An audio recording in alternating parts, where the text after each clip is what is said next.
Savings based on the value of benefits included with Experience Beyond, like entertainment and 1 year of AAA Classic and Dash Pass on us. Benefits may require activation. See plan for details. Get $100 via virtual prepaid MasterCard with eligible ported, no cash access, and expires in 6 months. Issued by Sunrise Banks, N.A. member FDIC. Allow 8 weeks. Every second counts in a poison emergency. That's why Poison Help is standing by 24/7 to provide free assistance in over 100 languages. Save Poison Help as a contact in your phone today. Poison Help. 1-800-222-1222. I'm attorney Brian Ritchie. Big truck accidents can cause life-changing injuries, and life-changing injuries deserve life-changing money. I know big truck wrecks, and I know how to fight those big insurance companies. If you've been hurt by a big truck, contact us at ritchielaw.com. I'm on top of it. WCMC-FM HD1 Holly Springs.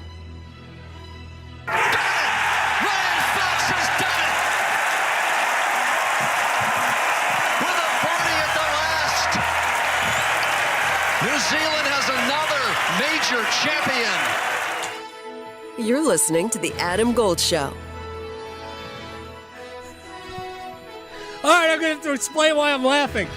Hi, it's The Adam Gold Show. I'm back, and it's live. It's not even a best of. Yeah. Although maybe, who knows? Yeah. Maybe we'll just take this entire show like we did the show after the Hurricanes won the Stanley Cup and present this at another time. I don't know how it's going to work. It is The Adam Gold Show. I'm Adam Gold. That is Victoria. Look at the very epic music here. I know. I was going to say this sounds like best of music. Oh, I've got two very, well, maybe one very quick story. We talk often, Victoria, about every day has a feel. Yeah. Right? No joke. I've been out for a while. We were in Denver. My son had a national final soccer event. Yeah. He plays for Wake FC. And they're, I don't even know what, academy team, whatever it is. So they advanced in the, regionals in Winston-Salem about a month and a half ago. And they play this past weekend in Denver. Final was Tuesday, and they won. So shouts to whatever the heck the team is called. I don't even know. Yeah. But shouts to them. They beat a team from Illinois, Fox Valley. It's the club name. I think it's in Aurora, about 30 minutes west of Chicago. Anyway, their parents were deplorable, which is early and not vulgar or anything, just super angry at the officials. Like, you guys aren't playing. No. You should just chill. Anyway, I've been on the sideline when some of our parents were that way. So it's not just them, but you guys shouldn't be. And believe it or not, I'm sorry, this is going to sound like this is a little bit of a tangent, but I'm going to be very quick. The players at this age will absolutely be influenced by the frustration level of their own parents. Oh, for sure. Still, we're talking about, rising seniors. Even we had a couple of players who will go to college this fall. I'm sure that team also had players who are headed to college this fall. They're still apt to be influenced by the parents. And the behavior of the parents definitely influenced their own players. I mean, that was bad. That was sad. Definite formative years. Oh, no doubt. So, but congratulations to Wake FC winning a title. Jack actually got interviewed after it. Oh, fun. They take two players from the winning team, and at some point it'll be somewhere on Instagram. I can't wait to hear. Well, he got to practice before you guys went, so he got the warm-up. Yes. And I think that's part of the reason why they pushed him out to get and he also doesn't shut up. Oh. So anyway, congratulations to them. That's why we were gone. But back to the initial part of the rant here, or of the open of the program, is that every day has a feel. Monday has a feel. Yeah. Right? So today, my first day on the air for 5, I missed 5 shows, right? Yes. Wednesday we're in Charlotte, haven't been on the air since. So it feels like a Monday, right? Well. For me. Yes. Feels like a Monday. So I came in, had some things to do HR-wise, and then I go and get ready for our Monday meeting. Oh, fantastic. And I was sitting in the conference room waiting for our Monday meeting to start. And it wasn't happening. And I realized, wait a second, today's Thursday. Never mind. But it's Monday for me. Right. Well, and for me, it's even more confusing because it's my Friday, so it's like a Thursday. Exactly. So we're all we messed have up. no idea what's going on. And you're on the, is your body messed up from the time change too? Have you adjusted back? Yeah. Well, it's easy to adjust back when you take a red eye. We took a red eye back from Denver Tuesday night. Mm-hmm. And I slept both flights. Yeah. Gone. Yeah. I slept both flights. So I'm sort of normal. Okay. Right? I slept the entire first day in Denver. Shouldn't be jet lag going the other way. Right. Shouldn't be at all. No. But we got to our hotel about so Thursday afternoon about 3 o'clock. Checked in with everybody who was already out there. You guys want to do lunch, whatever. And like, well, we just ate or whatever. So Jack and I went, got lunch. I got back to the room, 7 o'clock. I was out, gone. Done. Yeah. I woke up the next day. Anyway, yeah. So nobody needs to know that. All right, so real quick, Cory Lavalette, North State Journal Athletic, and also author Perfect Storm. Yeah.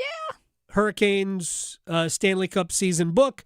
We are going to talk to him in about 10 or 15 minutes. So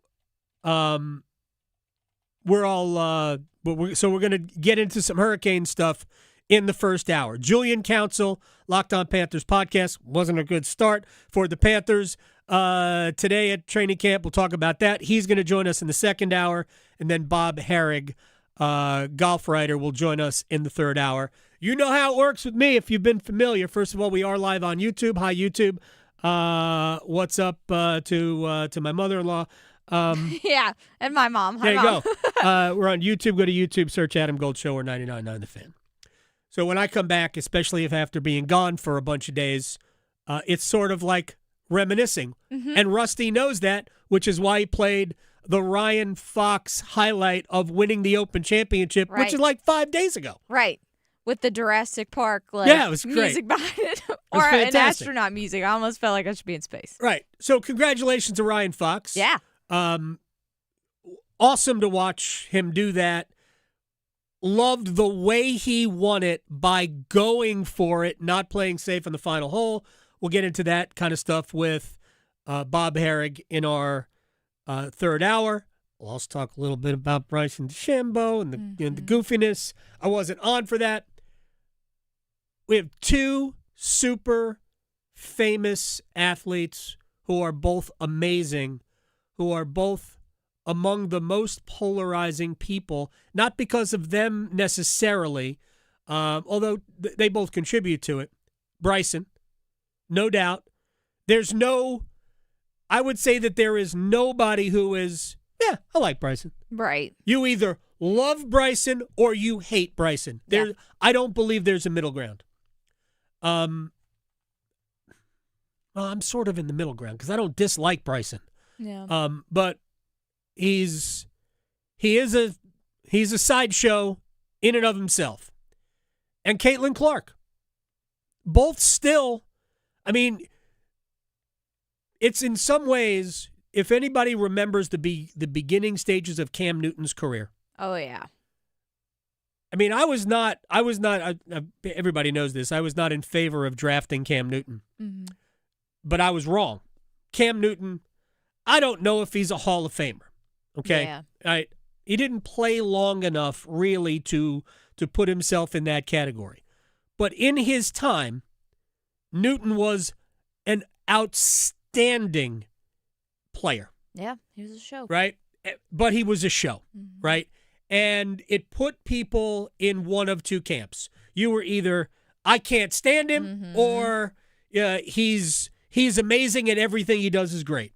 Yeah, whether you were a fan or not, because even some fans couldn't stand him. No doubt about it. With the towel and the hats and all the stuff, yeah. Was it a friend of mine who might be listening, might remember, Steve. I think it was Steve She's a huge Panthers fan. Yeah. Didn't have any time for Cam. No Cam love. Didn't have any time. But I totally understand. Sure. Totally understand it.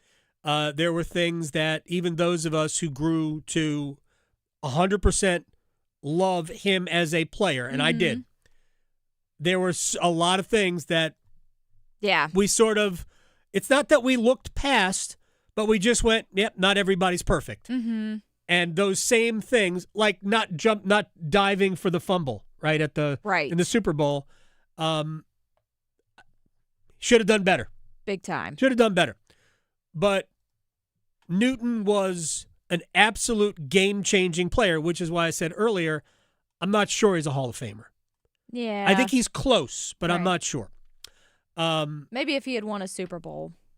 Like if the Panthers had won the Super Bowl, that would help his case a little bit more. If they had won that Super Bowl, yes. No question. It would have been one further check in the pro Hall of Fame resume. I don't think he's a Hall of Famer, but I think he is one of those players who is going to be debated because of what he did as a short yardage weapon. Frankly, I think he's underrated as a player. The problem, though, the injuries robbed him. Got him. Yeah. Some of them were at least one of them, I think his first one, was sort of self-inflicted. But he was a phenomenal, phenomenal talent. Anyway, we'll talk a little bit about Bryson a little bit later on. We will talk also, I have some thoughts, probably the start of hour number 2.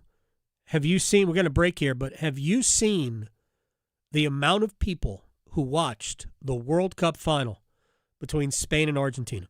I had not, but you informed me and I was shocked. 66.4 million people across Fox and Telemundo in the United States. It's a lot of eyeballs. Watched Spain versus Argentina. 66.4 million. The only television event in which more people tuned in the last year was the Super Bowl. That's it. Yeah. That is it. And I believe 3 of the top 7 watched shows in the last year were soccer. It's growing. It's expanding. Now, we'll see if that carries over. Anyway, I was blown away by that number, and we'll get into more of it a little bit later on. All right, when we come back, Cory Lavalette, North State Journal, The Athletic, and author, Perfect Storm, and we will talk about the book and the Canes and where they're going next. Asheville to Wilmington, Boone to Durham, The Adam Gold Show on the North Carolina Sports Network. Hey, Carolina Panthers fans, it's Dennis Cox from 99.9 The Fan. Join me and my co-host Chris Lee from WREL TV as our podcast Panthers Playbook rolls on this offseason, presented by Wake Orthopedics. In every episode, we'll keep you up to date on Carolina Panthers news as we break down the NFL draft, insights on free agents and prospects, plus all the inside information on the offseason. Follow and subscribe to Panthers Playbook wherever you discover your favorite podcasts or watch on YouTube.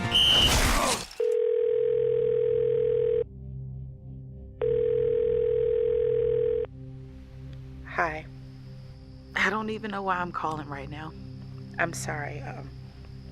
My thoughts are going a mile a minute. No matter how you served. I left the service last year. My mom just passed away a few months ago. I missed so much time with her. No matter what you're going through. Before, I knew what to expect every day. And now I have so many decisions to make. I keep getting calls about the bills, and I'm trying to get a job, but I feel so stuck. We are here for you. Okay, ma'am. I'm glad you called. Let's stay on the line and walk through some things. If you or a veteran in your life is experiencing thoughts of suicide, dial 988, then press 1 to reach the Veterans Crisis Line. It's your turn to play with the new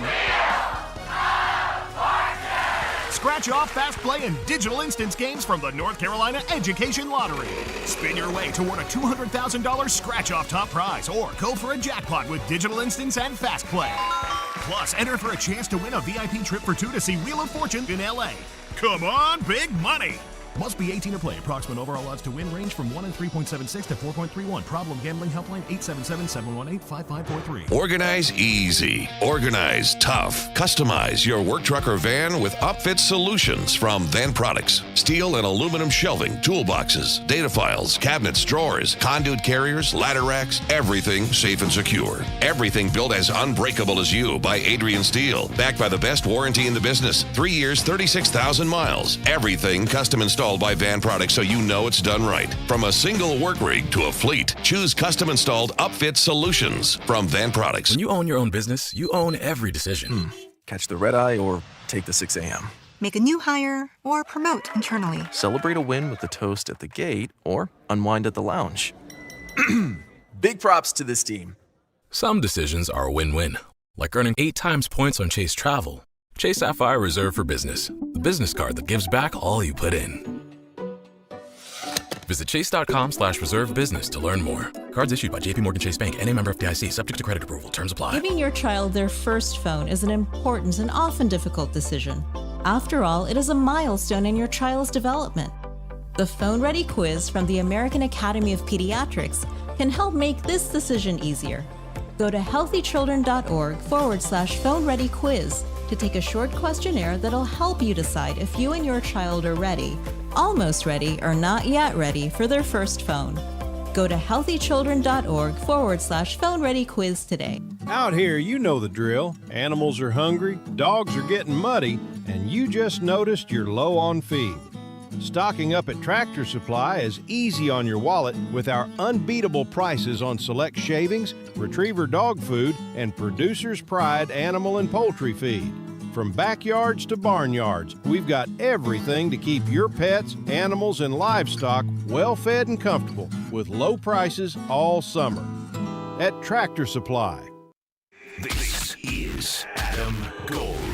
I wanted to tell Victoria that my daughter said she is not eating any more magical Cheez-Its until the season starts.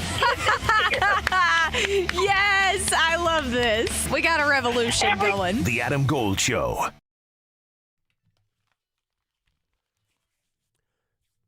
It's the Adam Gold Show. I'm Adam Gold. Victoria's here. Cory Lavalette in seconds.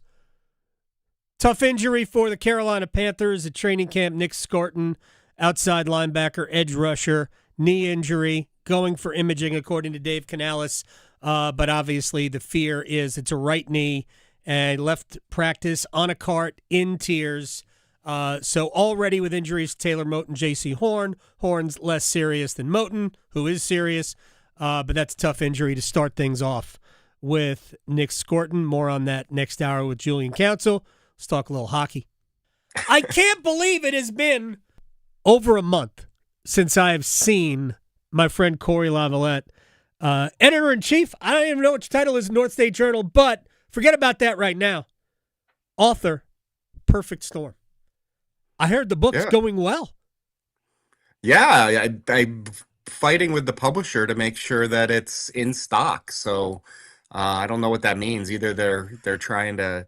I think they're doing it so that I don't get the best residuals off the link, probably. Oh man, I would hate that. No, but the book is doing well. I didn't even realize you were writing it until the very end. I know.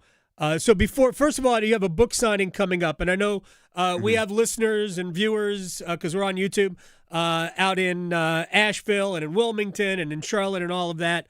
But I know you've got a book signing coming up pretty soon in the Raleigh area. So tell me where that is, and then we will dig into the Canes.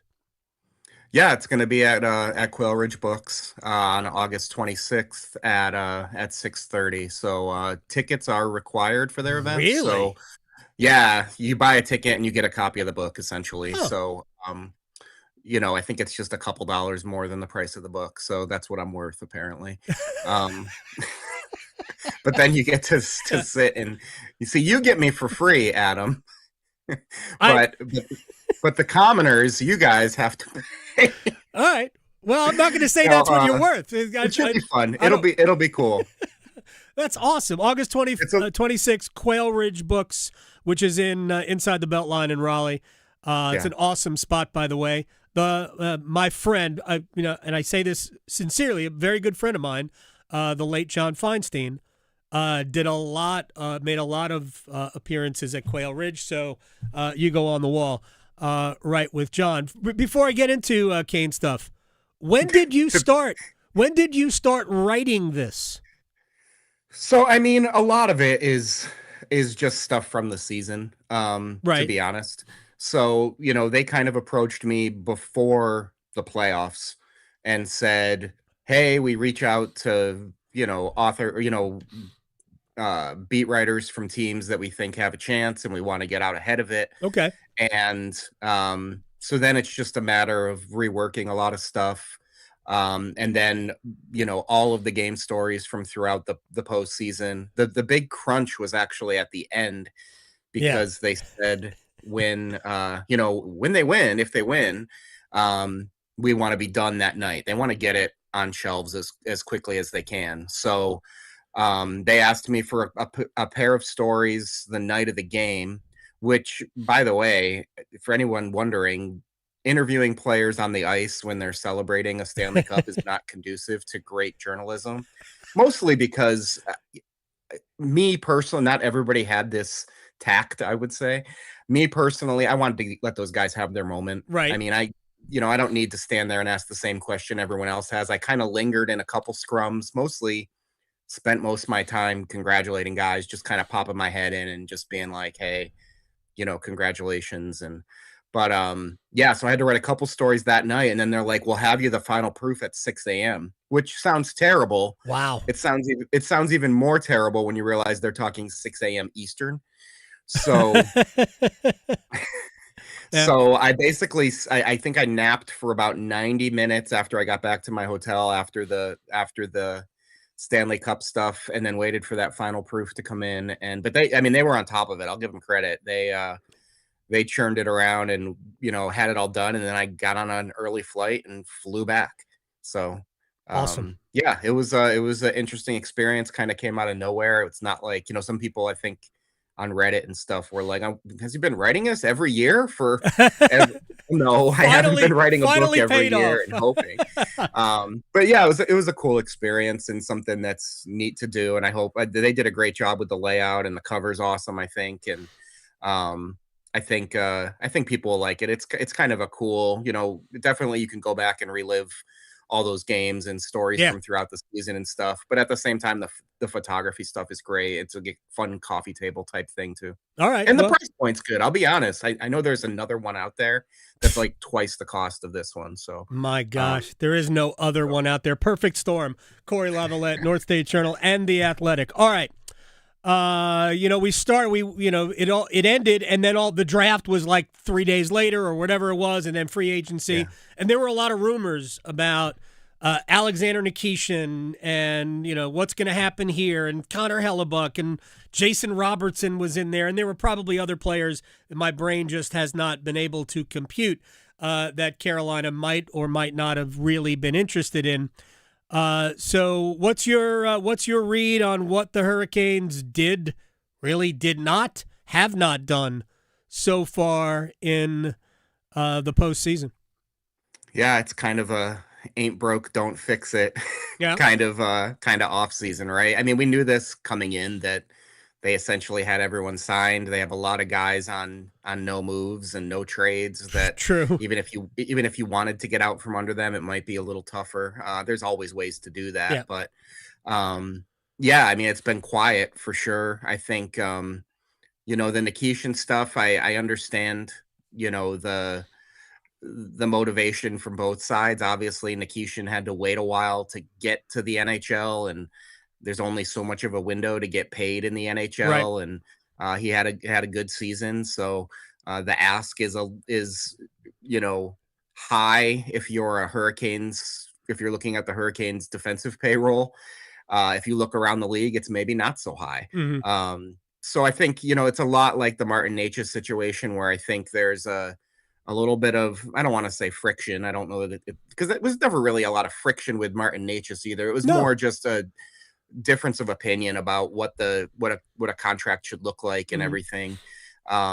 So I think it gets worked out in the end. He's an ultra talented kid, and we'll see what happens going forward. I mean, I feel like the long-term plan has always been, he played on his offside a lot this year, is to scoot him up and play him with 74 and let those two run wild.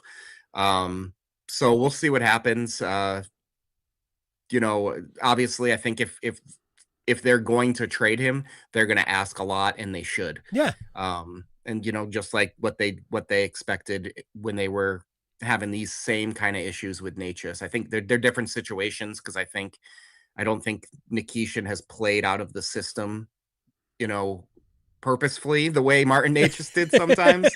And I don't, it's not a knock on him, but I think there was a way to play for Rod that we all know that Necas just didn't maybe fully buy into. And I think Nikishin's stuff that cropped up throughout the year, where maybe he had some problems and stuff, was more learning curve than purposefully like, this is the best way to play hockey and I know better kind of attitude. So Cory Lavalette, we'll see what happens with that. The people get bent out of shape about these RFAs without arbitration rights, but these things go into August, even into September every year. So it's really not worth fretting about as far as the deal not being done. I get it all the time from people. Cory Lavalette, North State Journal and The Athletic, author of Perfect Storm. Go check it out, and you can see him August 26th, the Quail Ridge books in Raleigh. People ask me all the time about, are you worried about Nikishin? I'm like, no, man, it's July. I ain't worried about Alexander Nikishin in July. If we're sitting here September 20, whatever, today's the 23rd, September 23rd, and nothing's, agreed to with Nikishin, I'd be worried then. But I look at it, you have to look at it from two perspectives. If you're Nikishin's camp, you're not going to sign a long-term deal that isn't in line with some of the other top young defensemen in the sport, especially if you believe that what we saw this year is just the tip of the iceberg, and he's ultimately going to be, let's just say, a 50 to 60 point producer, power play guy, because even this year, with sometimes reduced ice time and not getting a ton of power play time, he still produced 30 some odd points. So, he broke rookie goal scoring record for the franchise. So you have to price yourself, if you're going to sign long-term, at that $8 or $9 million level, especially where the cap is going. But on a short-term, on a 2-year deal, which if I were the Hurricanes, hey, if he wanted to sign a long-term deal at between 6 and 7, you'd probably do it. But they'd be foolish to do that.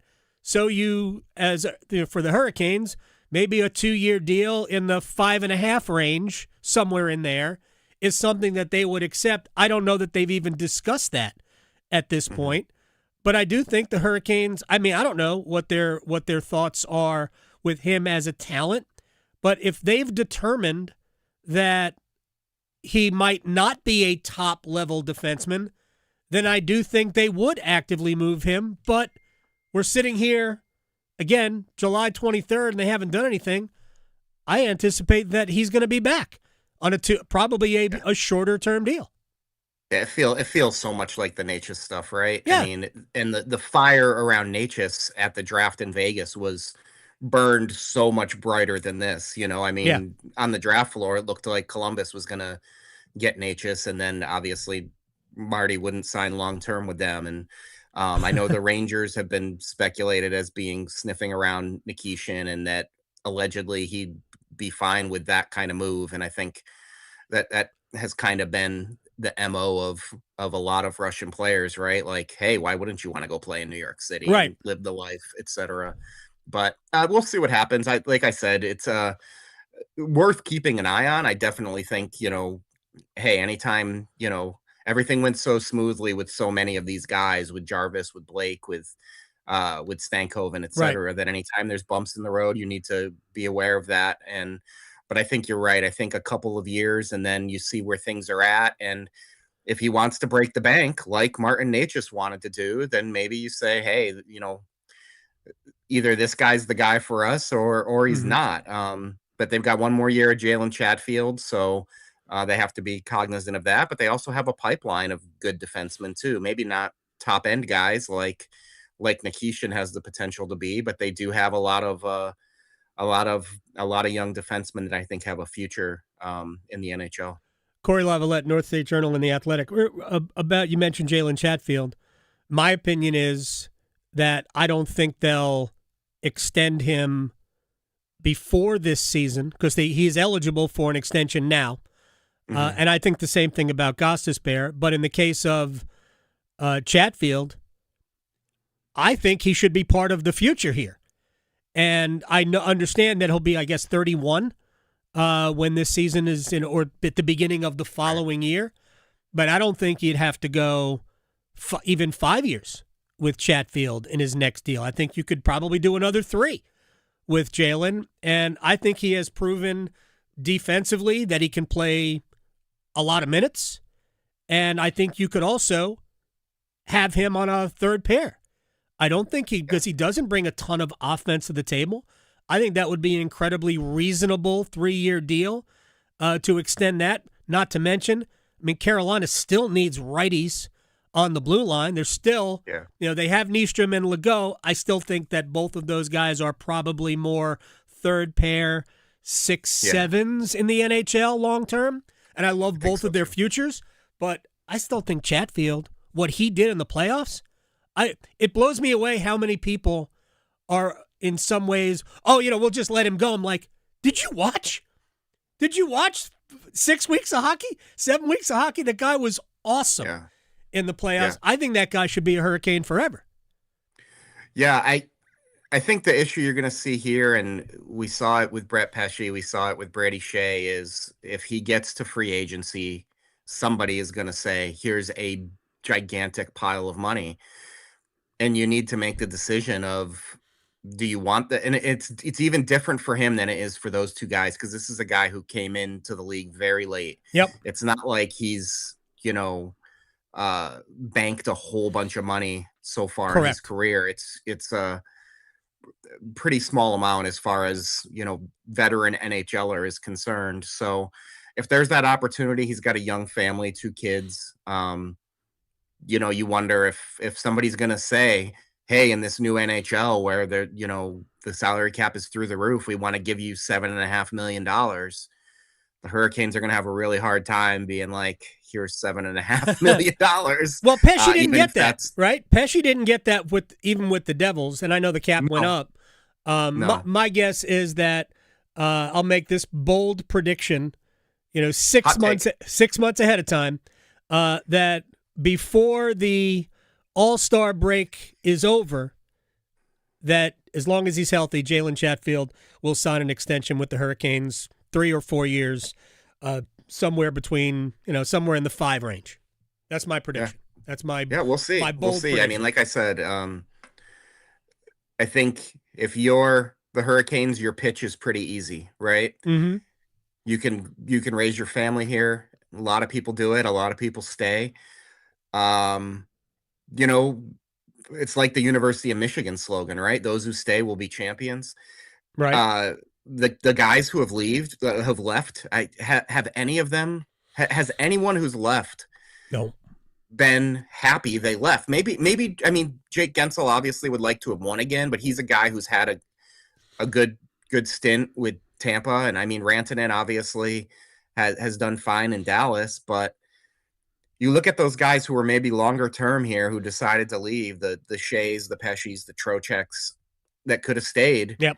And they didn't. And, especially you look at Trocheck now, he's in Utah now. He wanted That's to stay not on the East, by the way. Yeah. I want to stay in the East. Well, That's not East. Talk about wanting to get out. Part of Great Salt Lake. I don't know. Salt Lake City's beautiful, and you know that. I will say, it's obviously that the last couple of years in New York has not been fun for Vinny, and for anyone. Well, that is true, and they have not been good, obviously, for two straight years, but it has not gone well. Final thing, we only have a couple seconds left. there's been a lot of speculation. I know Elliot Friedman said, Rod Brindamore's on a year-to-year deal now. Like, it's always sort of been that, because it's going to depend on how much energy Rod wants to put forth to this, because he attacks it maybe even more strenuously than he did when he was a player. He devotes a ton of time and effort and all of that. But I've always tied it to how long Jordan Stahl wants to play. What's your sense? This is the final year of his deal. I don't think this is it. I don't think this is the final year of Jordan Stahl. I think there's going to be more, given health. What's your read on number 11? Yeah, I mean, I grabbed them at the parade. They popped into a little side room after they got done riding through the city. Before the, I guess it was, it was after the stage stuff, I guess. And I said, any thoughts about going out on a high note? And he immediately said to me, I want to win another one. And he still had the fire in his eyes. And I wonder the same about Rod, because for everything he did as a player and winning the Stanley Cup and captaining a team, there's still a little bit of that, like, well, yeah, but what happened the next year? You didn't make the playoffs. And people love to hang that on the Hurricanes and say, well, it was a fluke title or whatever. I think he'd love to do it again. If they were to win 2 in a row, then I think maybe Rod would say, thanks for all the fish and move on.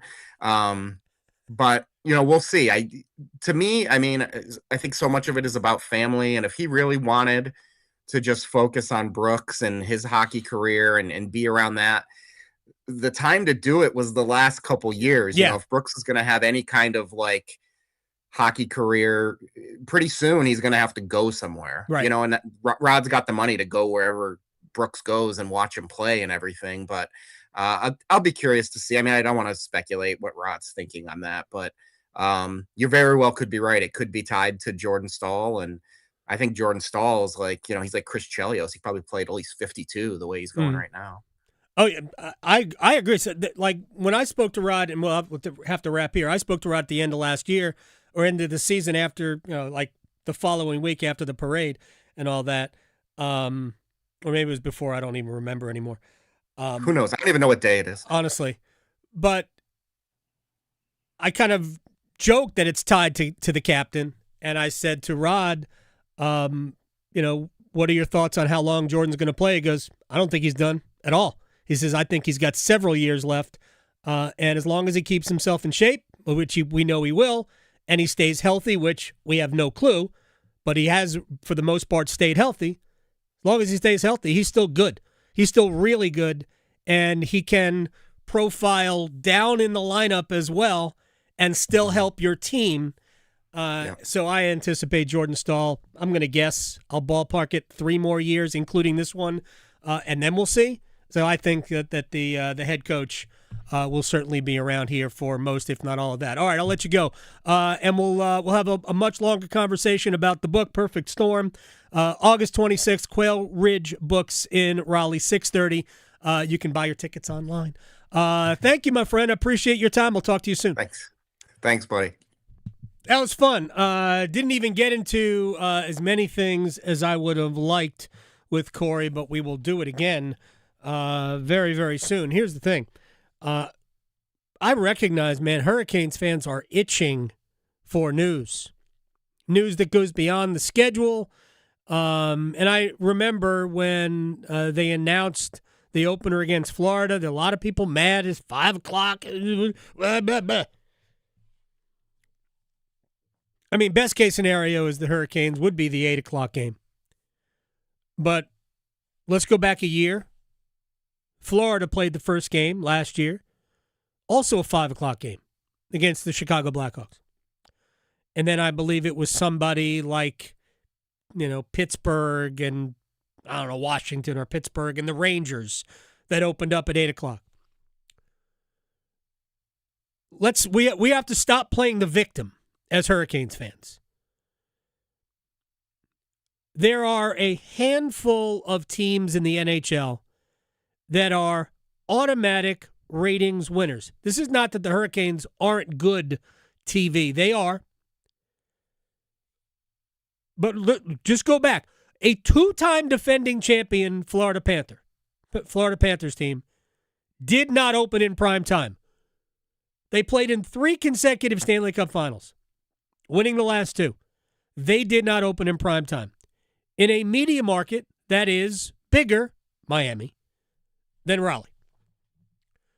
So let's not feel so aggrieved that we get mad about this.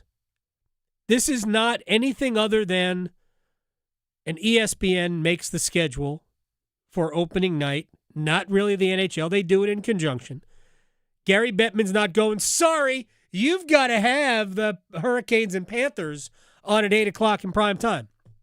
ESPN's telling him, hey, we want the champs on day 1. Great. But in prime time, we're putting on, and who is it? It's the Rangers and I forget who it is. It's somebody like Rangers in Pittsburgh or Rangers in Philly or something like that. There are a handful of teams in the league that are automatic ratings winners, especially for your opener. And those teams are, just look at the Sunday schedules that are done ahead of time because ESPN, ABC knows. They're almost always Philly, Pittsburgh, New York, Boston, Colorado, Detroit. They're almost always the same teams. Yeah. It'll be the Rangers and the Bruins, then the Blackhawks and the Knights, Golden Knights. That's the third game. It's a triple header. It's all good. We don't have to be aggrieved all the time. It's an energy sucker. It is. To constantly be angry and feel slighted. It's very exhausting. Gotta be. Best team in the NHL. Still. Act like it. I guess those two things might actually work against one another. So it's all right. We don't have to be angry all the time. Again, it wastes a lot of energy. Let's put it in hockey terms. When you don't have the puck, you're chasing after it, you get worn out. Let's have the puck. Let's let the NHL, the old guard chase us. Sweat it out. Exactly. Anyway, I'm also just getting back to the team on the ice. It doesn't bother me that the Hurricanes essentially are the same team now as they were at the end of last season. It worked out for them pretty well. I don't believe it was a fluke in terms of, man, good thing the Panthers weren't in the playoffs. I think the Hurricanes would have beaten the Panthers. I said it all year. I said it immediately after the season. I said the team was different. I think they are. I think they'll be better next year than they were this year. Doesn't mean you're going to win, by the way. Remember this about the playoffs in all sports. The playoffs and the regular season, there's a correlation. But when they turn it to 0-0, and that's what every team starts the playoffs, no matter what sport you're in the National Football League, you're 0-0 when the playoffs start. And you have to earn your way all the way through. Every sport, same way, that has playoffs. And the Hurricanes had to earn everything they got going forward. Nothing is given. They were better than Ottawa, better than Philly, better than Montreal, better than Vegas. They earned it all. And I think they'll be a better team, and then we'll see when we get to the playoffs, we'll see what they have. But I think they will be a better team this year than they were last year. They will miss Seth Jarvis. Who knows? I'm going to guess, think about around the holidays for a return for Seth Jarvis. Can't wait to watch him when he finally does come back healthy. Can he be better healthy? I mean, theoretically, you should be. But he was pretty good with one good shoulder. So I hope he'll come back and he'll be even better than he was before. We'll see what they do with that spot on the roster going forward. I know everybody assumes, well, it's going to be Bradley Nadeau or it's going to be this guy or this guy. Don't know. Somebody asked me, and I'll wrap this up quickly right here. Somebody asked me what I think they'll do. And I said, I wouldn't mind taking that roster spot and going out and getting another guy who can score.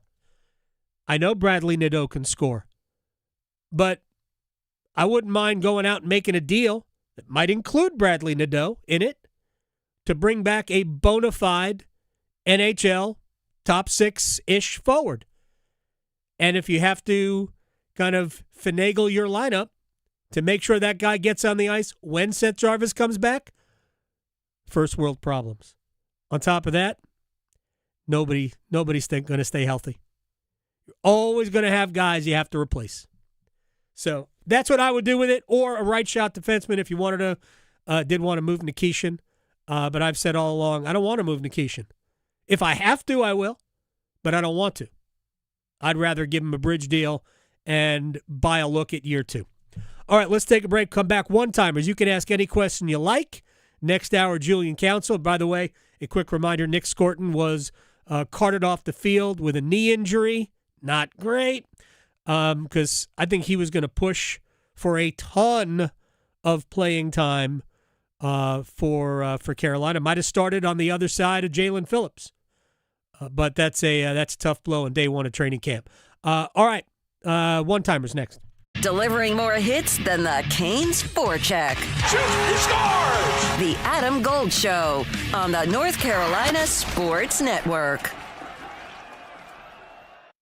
Did you know Atlantic hurricane season runs through November? From gathering necessary supplies to planning an evacuation route, now is the time to make sure you and your family are prepared. And if a storm damages our electric system, local public power providers are ready to respond and restore power quickly and safely. As a public power customer, you benefit from having an electricity provider that restores power faster than other providers do. Visit electricities.com for storm preparation tips and resources. Most people out here think that taking care of one another is important. And most people would step up for a neighbor going through a tough time. Most people around here help out friends and family when they need it. But the funny thing is, most of us won't look for help when we need it. If you're struggling with mental health, you should know that there are resources out there that can help. And it's okay to talk about it if you need to. One place to get started with information is loveyourmindtoday.org. Loveyourmindtoday.org offers a range of guides, instructions, and insights for dealing with difficult situations or getting through a tough time. If you're struggling with mental health, get the help you need, because most people out here really care. Visit loveyourmindtoday.org. That's loveyourmindtoday.org. Brought to you by the Huntsman Mental Health Institute and the Ad Council. The North Carolina Healthcare Association invites you to listen to this month's podcast, Conversations on the State of Healthcare. We're delving into a new NCHA report titled More Than Medicine, the Economic Impact of North Carolina Hospitals. My guest is Josh Dobson, President and CEO of the North Carolina Healthcare Association. Hospitals generated about $52 billion in economic impact last year, roughly 6% of the entire state's gross domestic product. They spent around $44 billion on operations and workforce expenses. And that spending does ripple outward into local economies. Hospitals are often among the largest employers in a region, especially rural communities. In fact, they're among the top 10 employers in 95 of North Carolina's 100 counties. You can learn more and join our latest conversations on the state of healthcare wherever you listen to your favorite podcast. And find out more by visiting nchealthcare.org. Your child's doctor shares your goals, a healthy future for your child. Doctors recommend vaccines throughout childhood because they protect what matters most: your child's future from preventable disease and serious illness. Discuss any questions you have and check that your child is up to date and talk about any concerns. You're right to have questions. Get real answers. Start a conversation with your doctor today. Visit vaccinesforkids.nc.gov. Paid for by NCDHHS. If you want the nation's best auto insurer, look no further than North Carolina Farm Bureau Insurance. Rated #1 in Crash Network's Insurer Report Card 7 years in a row, we're the only insurer in the nation to receive an A+ rating from auto body shops.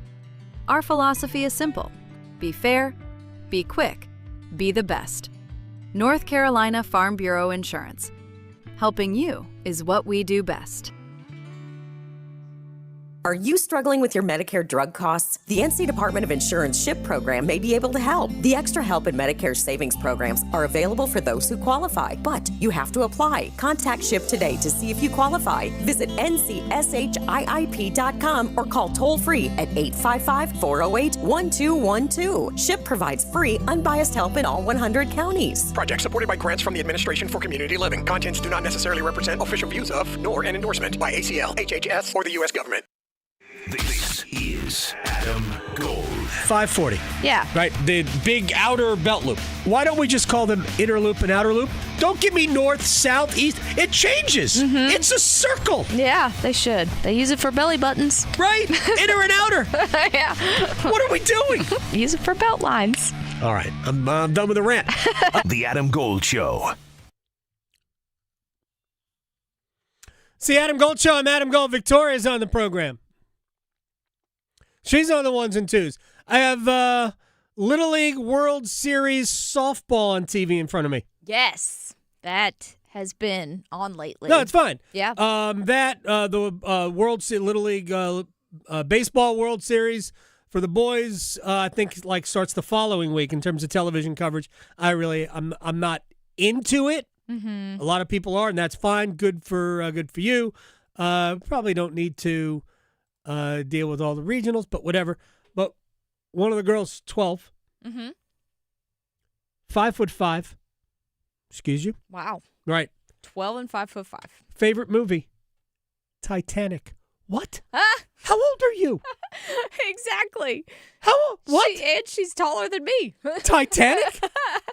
I'm waiting to see Sense and Sensibility. Right. Get out of here. Oh, yeah. No, a couple days ago, one of the questions was favorite YouTuber, which, of course, they were from. Yeah, they're from North Carolina, and she said, obviously, Mr. Beast. So there was that. But, yeah, favorite Awesome. YouTuber?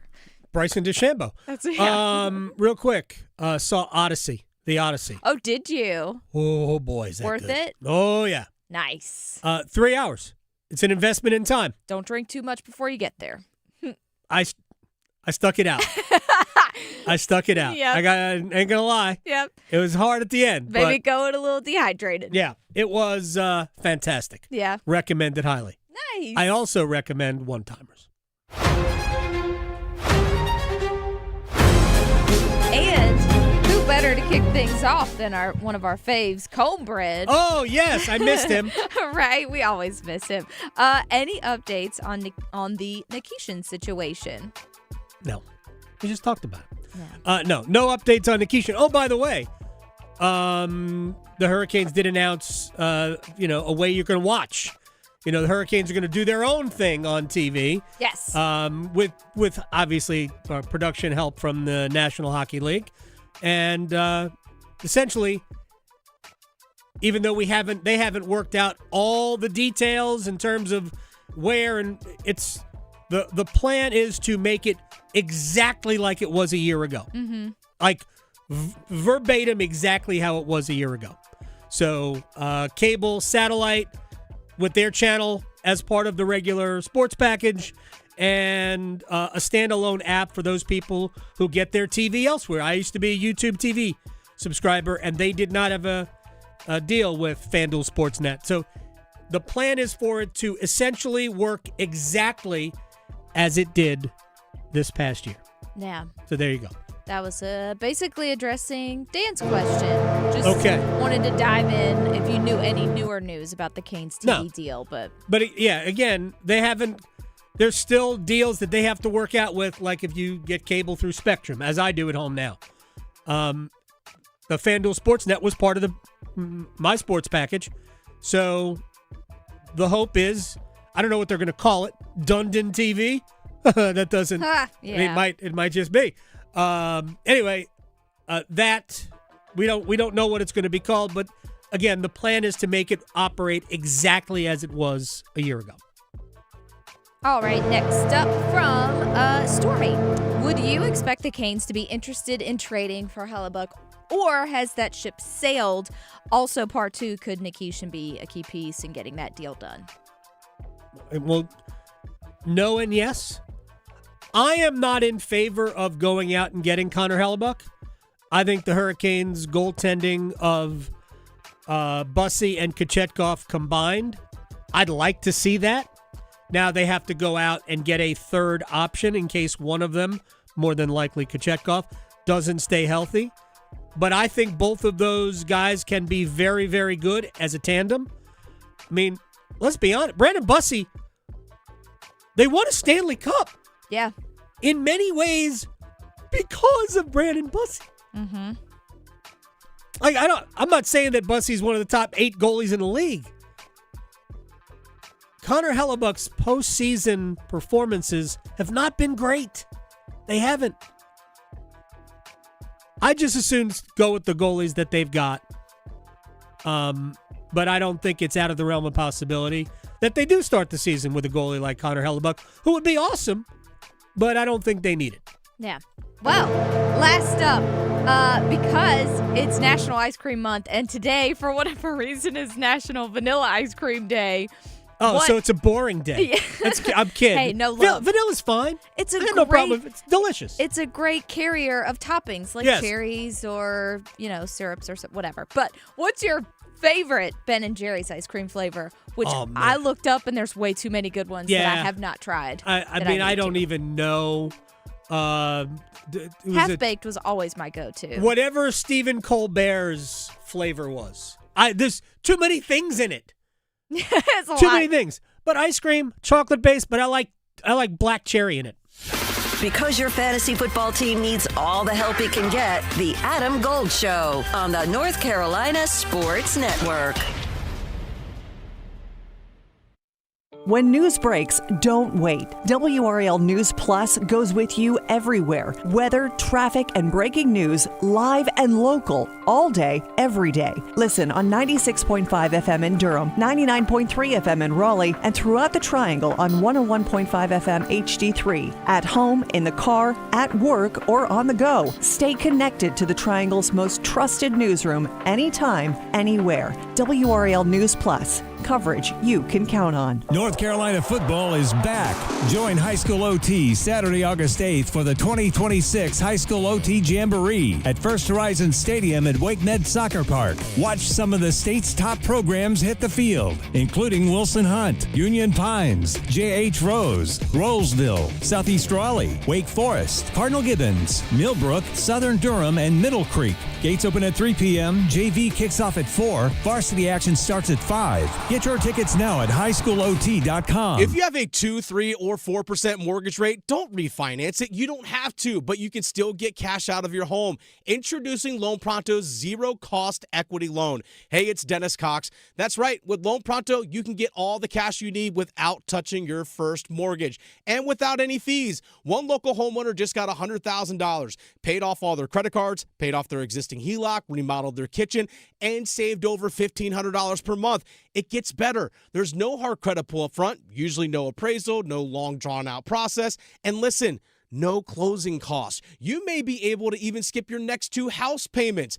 Call Loan Pronto now. Leave your low-rate mortgage intact, but get the cash you need in as little as 2 weeks without paying closing costs. LoanPronto.com. See how much you can get right now. Call 919-381-1760. That's 919-381-1760. LoanPronto.com. For qualified homeowners, equal housing lender, NMLS 1661781, NMLSConsumerAccess.org. It's bow time. Ordering Bojangles Bow Bites is the easiest choice you'll make today. The bite-sized hand-breaded chicken is fried to crispy perfection, making it perfect for sharing, snacking, or when you're on the go. Just don't call it a nugget. The only hard part is choosing from our 6 dipping sauces. We've got a sauce for every kind of craving, from our creamy house-made ranch to our sweet and spicy peach honey pepper sauce. It all depends on what kind of mood you're in. Head to your nearest Bojangles today and discover the dippable, shareable, and craveable Bow Bites. It's bow time. There's no time like bow time. Time to head on over to Bojangles to try Bojangles' new Bow Bites. Bite-sized, hand-breaded chicken fried to crispy perfection. On the go, they're perfect for snacking or sharing. Dipped in your favorite sauce like creamy house-made ranch or peach honey pepper, they're the perfect way to satisfy your craving for flavor and value. Try Bojangles' new Bow Bites. It's an easy choice to make when it's bow time. Parenting is hard. Technology can make it harder. The Family Media Plan developed by the American Academy of Pediatrics helps make it easier. Go to healthychildren.org/media plan today to create the media plan that's right for your family. I checked Allstate first and saved hundreds on my car insurance. Really smart. Unfortunately, I didn't check if I left the pizza box on top of my car before driving home. Not smart. Oh, and a semi just turned my deep dish into a thin crust. Yeah, checking first is smart. So check Allstate first for a quote that could save you hundreds. Potential savings vary, subject to terms, conditions, and availability. Allstate North American Insurance Company and affiliates, Northbrook, Illinois. I'm attorney Brian Ritchie. Workers' comp can be tricky, but my law firm will be on top of all the complicated paperwork and sneaky deadlines so that all of your I's are dotted and T's are crossed. If you've been hurt on the job, I'm on top of it. Contact us at ritchielaw.com. Broadcasting live from the Eagle Leasing Storage Studio. WCMC HD1 Holly Springs. 99.9 The Fan. The Canes light the lamp here. Morrow chance to cross. Hooks it in. Williams battling. Knocks it down. It's free. It's a goal. Portugal came across their road, and it was easy work. Belgium came across their road, very light work. And then after that, you get a team like France, who was, well, in everybody's eyes, the favorite in this tournament, and they dominate France with the ball. And you're thinking, okay, how about the final? How about with a player like Lionel Messi? How about with a player who's the all-time great in this sport? And they do it again.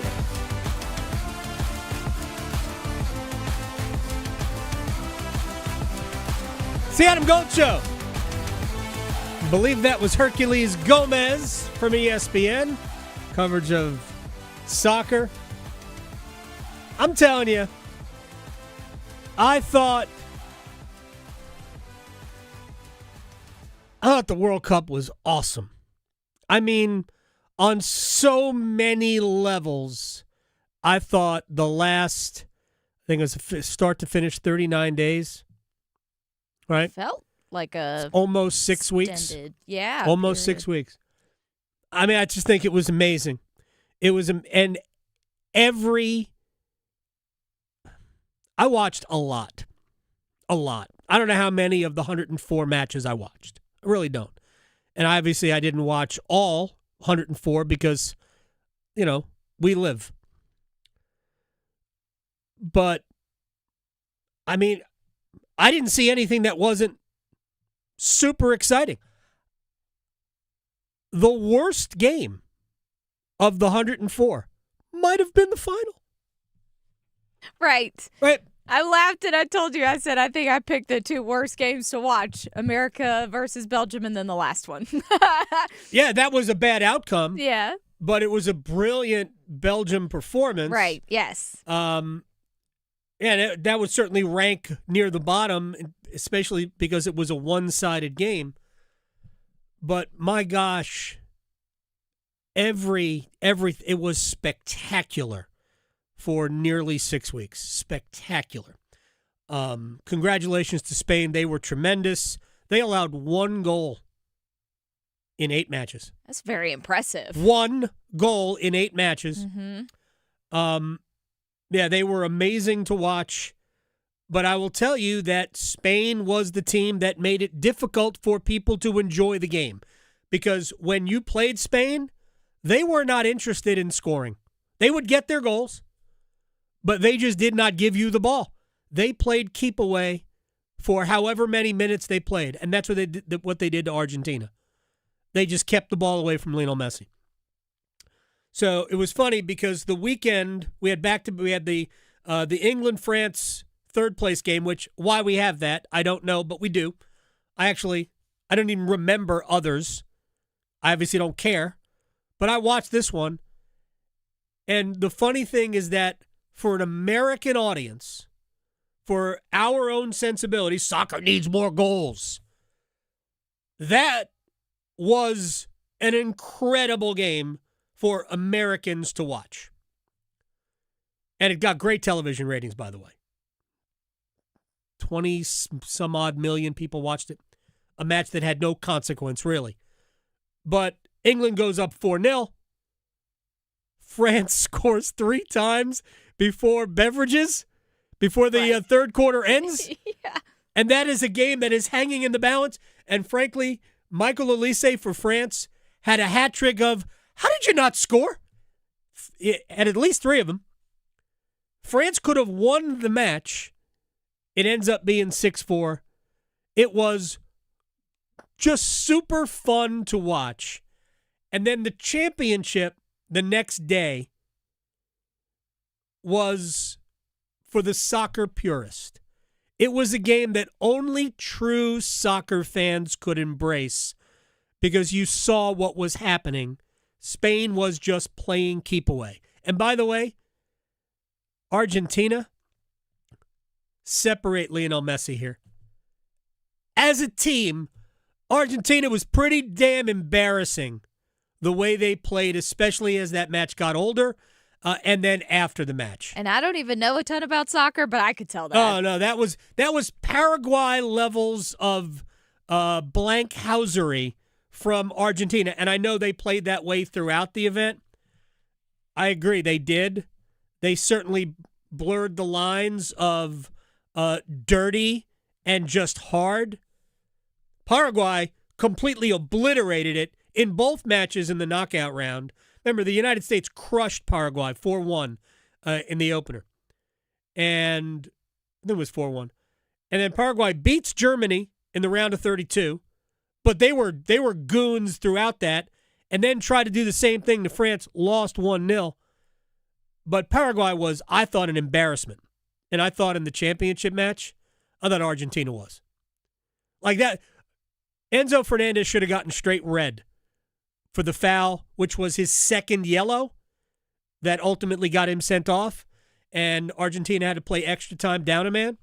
But that's a straight red for me. Like, Enzo knows exactly what he's doing. Yeah, it looked aggressive. Oh, my gosh. Guy flipped and spun.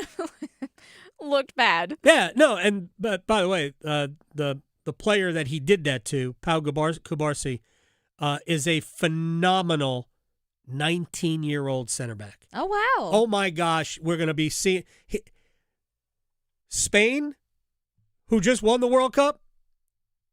You could argue that their 2 best players, Lamine Yamal, who did not have a great tournament because he was sort of injured throughout, him and Kubarsi, both teenagers.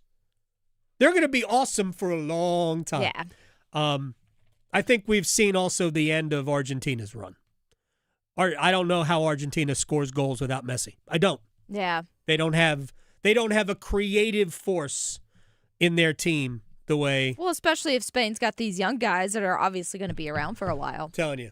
It was but I loved the entirety of the event.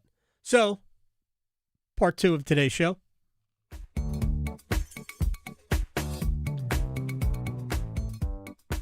The Norwegian FA, Football Association chief, I don't know his name, doesn't matter, is demanding essentially that FIFA apologize for allowing Fuller and Balogun to play in the match against Belgium.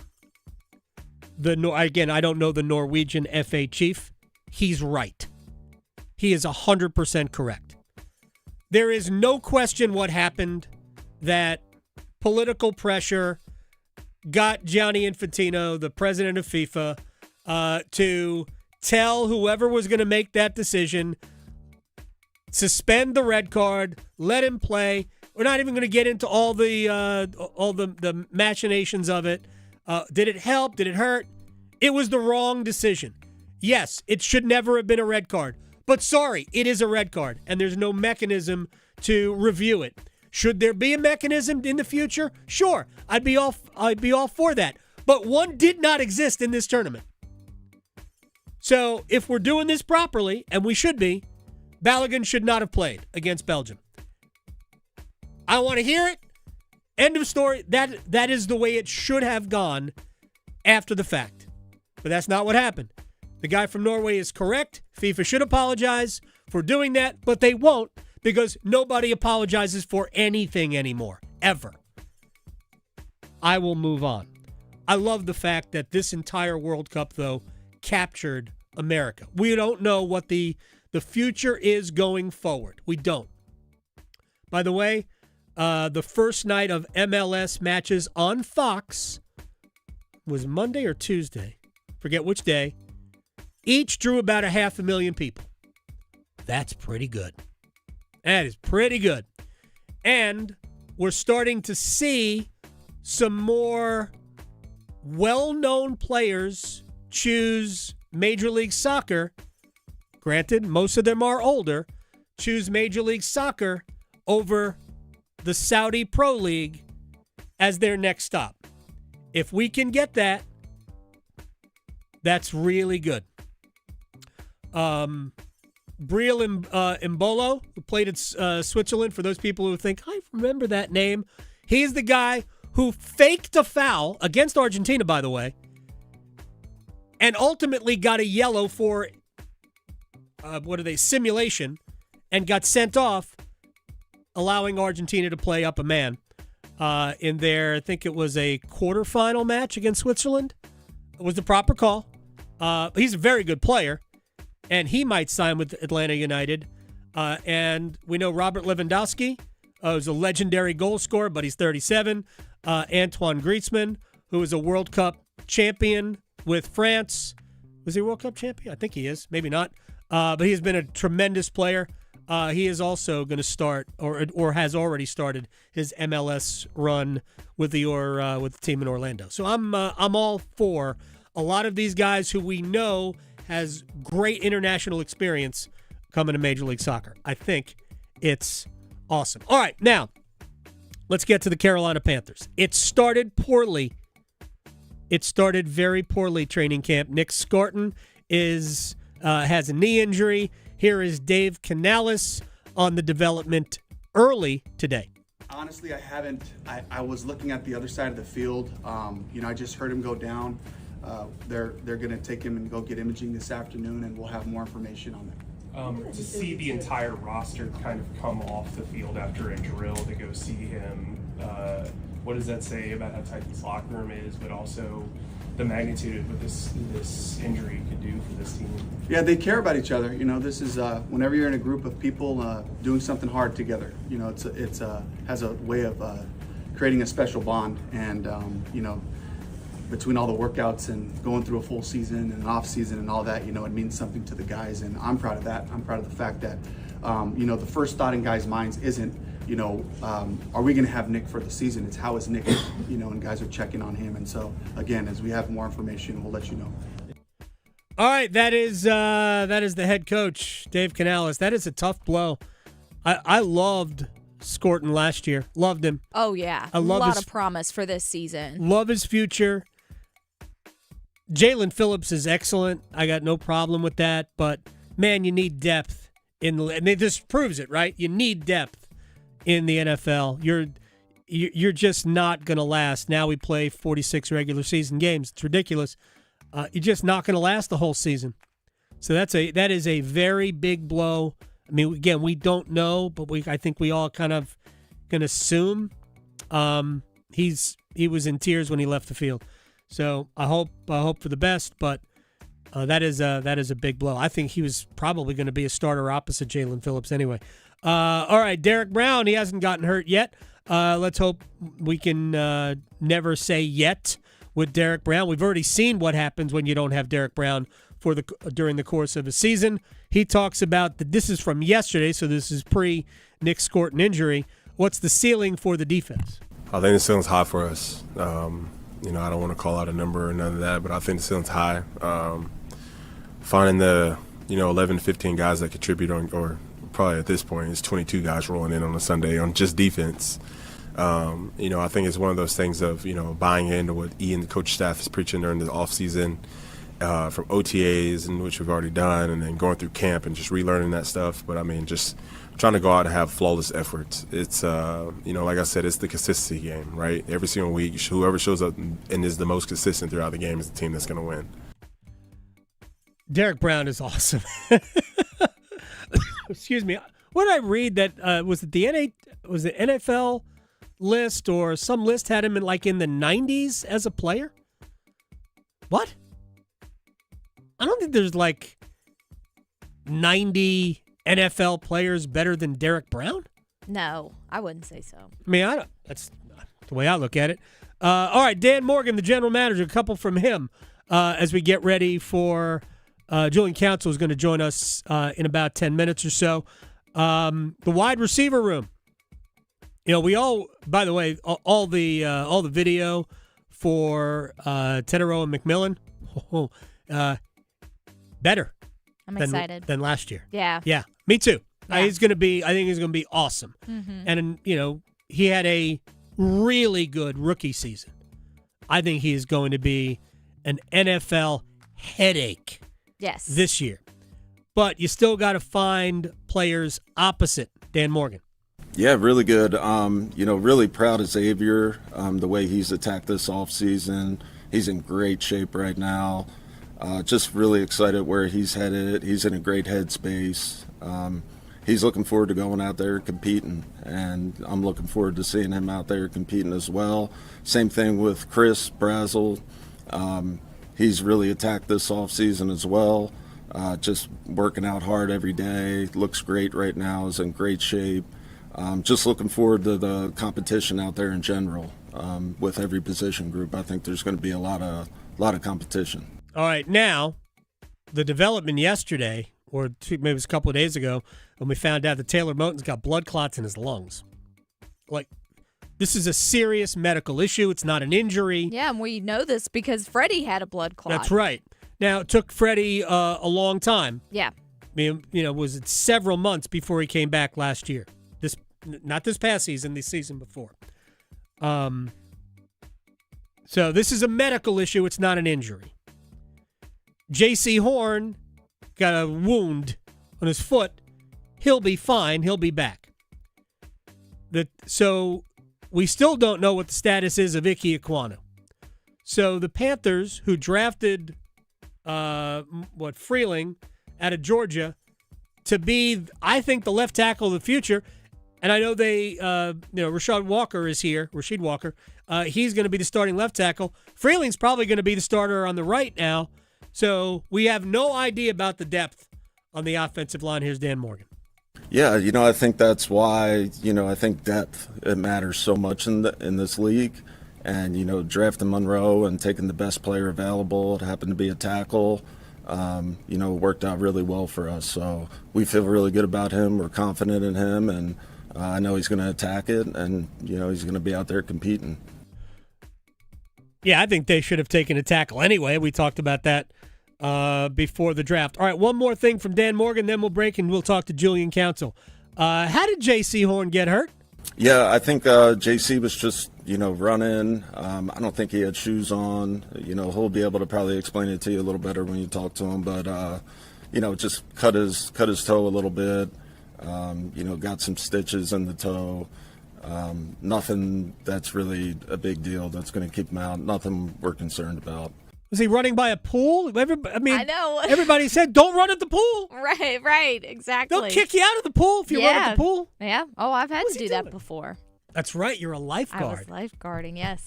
Many years. You have the red, whatever red thing is. The buoy. Yeah. Mm-hmm. You ever have to throw it to somebody? No, but I've had to jump in with it many times. Well, you can swim. Why would? Oh, you're going to. You're supposed to. That's part of your thing. Because someone will drown you. Right. Exactly. Exactly. That's what happens. All right. Julian Council, Locked On Panthers podcast, joins us next. Still arguing whether hockey or golf has the tougher dress code? The Adam Gold Show on the North Carolina Sports Network. Adam. I'm Adam Gold, and I'm there. Tim. I'm Tim Donnelly, and I'm there. Dennis. I'm Dennis Cox, and I'm there. Victoria. I'm Victoria Bodnecker, and I'm there. Paul. I'm Paul Eihander, and I'm there too. You'll find them all here on the brand new 99.9 The Fan app. To work, to school, the beach, the mountains, the arena, take The Fan with you wherever you go. Available for Apple iPhone and Android phones. Download the 99.9 The Fan app today. Hi, it's Adam Gold from my friend Gordon Miller, Miller Lending, Kildare Farm Road in Cary. Do you like wasting money? I'm sure you don't, but if you do, you're somebody who would pay closing costs when they get a mortgage, because you don't have to pay closing costs, but maybe you just have so much money that you don't mind lighting $5,000 on fire. If you do, don't do that. Just give it to me personally. In fact, I could save you thousands of dollars when you buy or refinance your mortgage simply by going to Miller Lending. MillerLending.com on the World Wide Web. You can go right there, find many helpful videos. It's a one-stop shop. You can do everything right there on the website. Again, great helpful videos there. Miller Lending, home of the original no closing cost mortgage. Save yourself thousands, then save yourself hundreds when you refinance. Miller Lending is an equal housing lender. NMLS ID 250-2146. Tia, can you pass me a Baja? A what? Mountain Dew Baja Blast. Try it. It's tropical at first, then the lime flavor hits. Oh, okay. That's crisp. Tastes like vacation. Right? Mm-hmm. And it's mine now. Have a Baja Blast.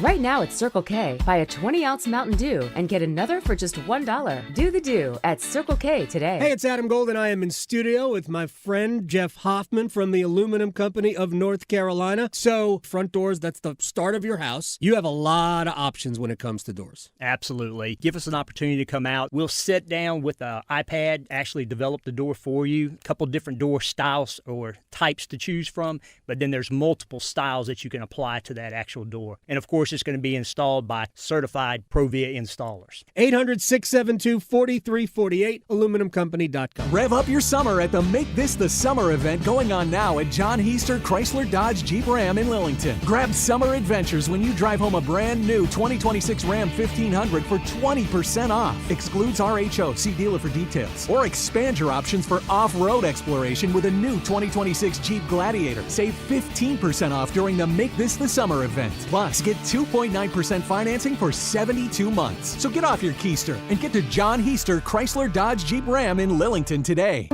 Indeed presents hires you can't afford to get wrong, like public works supervisor. Hey, this waterman is under a ton of pressure. Did you ever fix it? Yeah, 3 layers of duct tape. Wait, should I have added a 4th layer?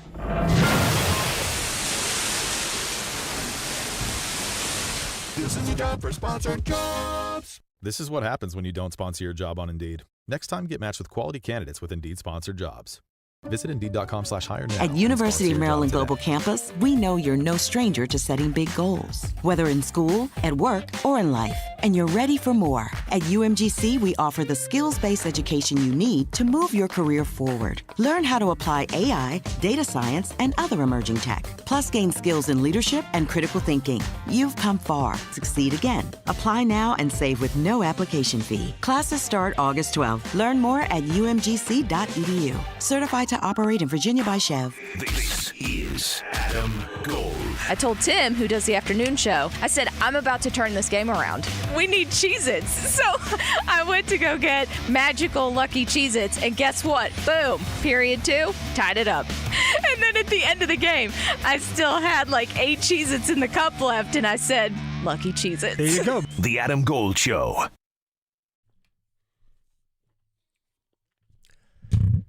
It's the Adam Gold Show. I'm Adam Gold. Victoria's on the ones and twos. Earlier today, the Carolina Panthers released, at least that I saw, renderings of what Bank of America Stadium will look like after the renovations are completed. They announced an extension of the naming rights of the building. It will be Bank of America Stadium, new fan gathering spaces, so fans can gather.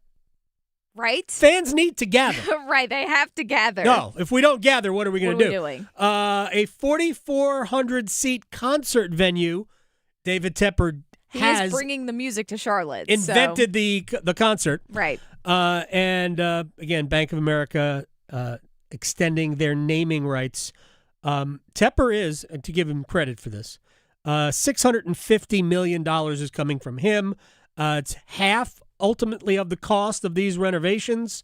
and will also cover overages of the ongoing maintenance, but it will not put a roof on Bank of America Stadium, which would eliminate a Final Four. I don't think it eliminates a Super Bowl if they wanted to bring a Super Bowl to Charlotte, but it definitely would eliminate a Final Four. Whatever. I suggest putting a pergola. A giant pergola over Bank of America Stadium. Why not? Lovely. Yeah, right. Lovely, and some wicker outdoor furniture. Yes. Julian Council, Locked On Panthers podcast, joins us now on the Adam Gold Show. Would you be in favor of a pergola? I don't care.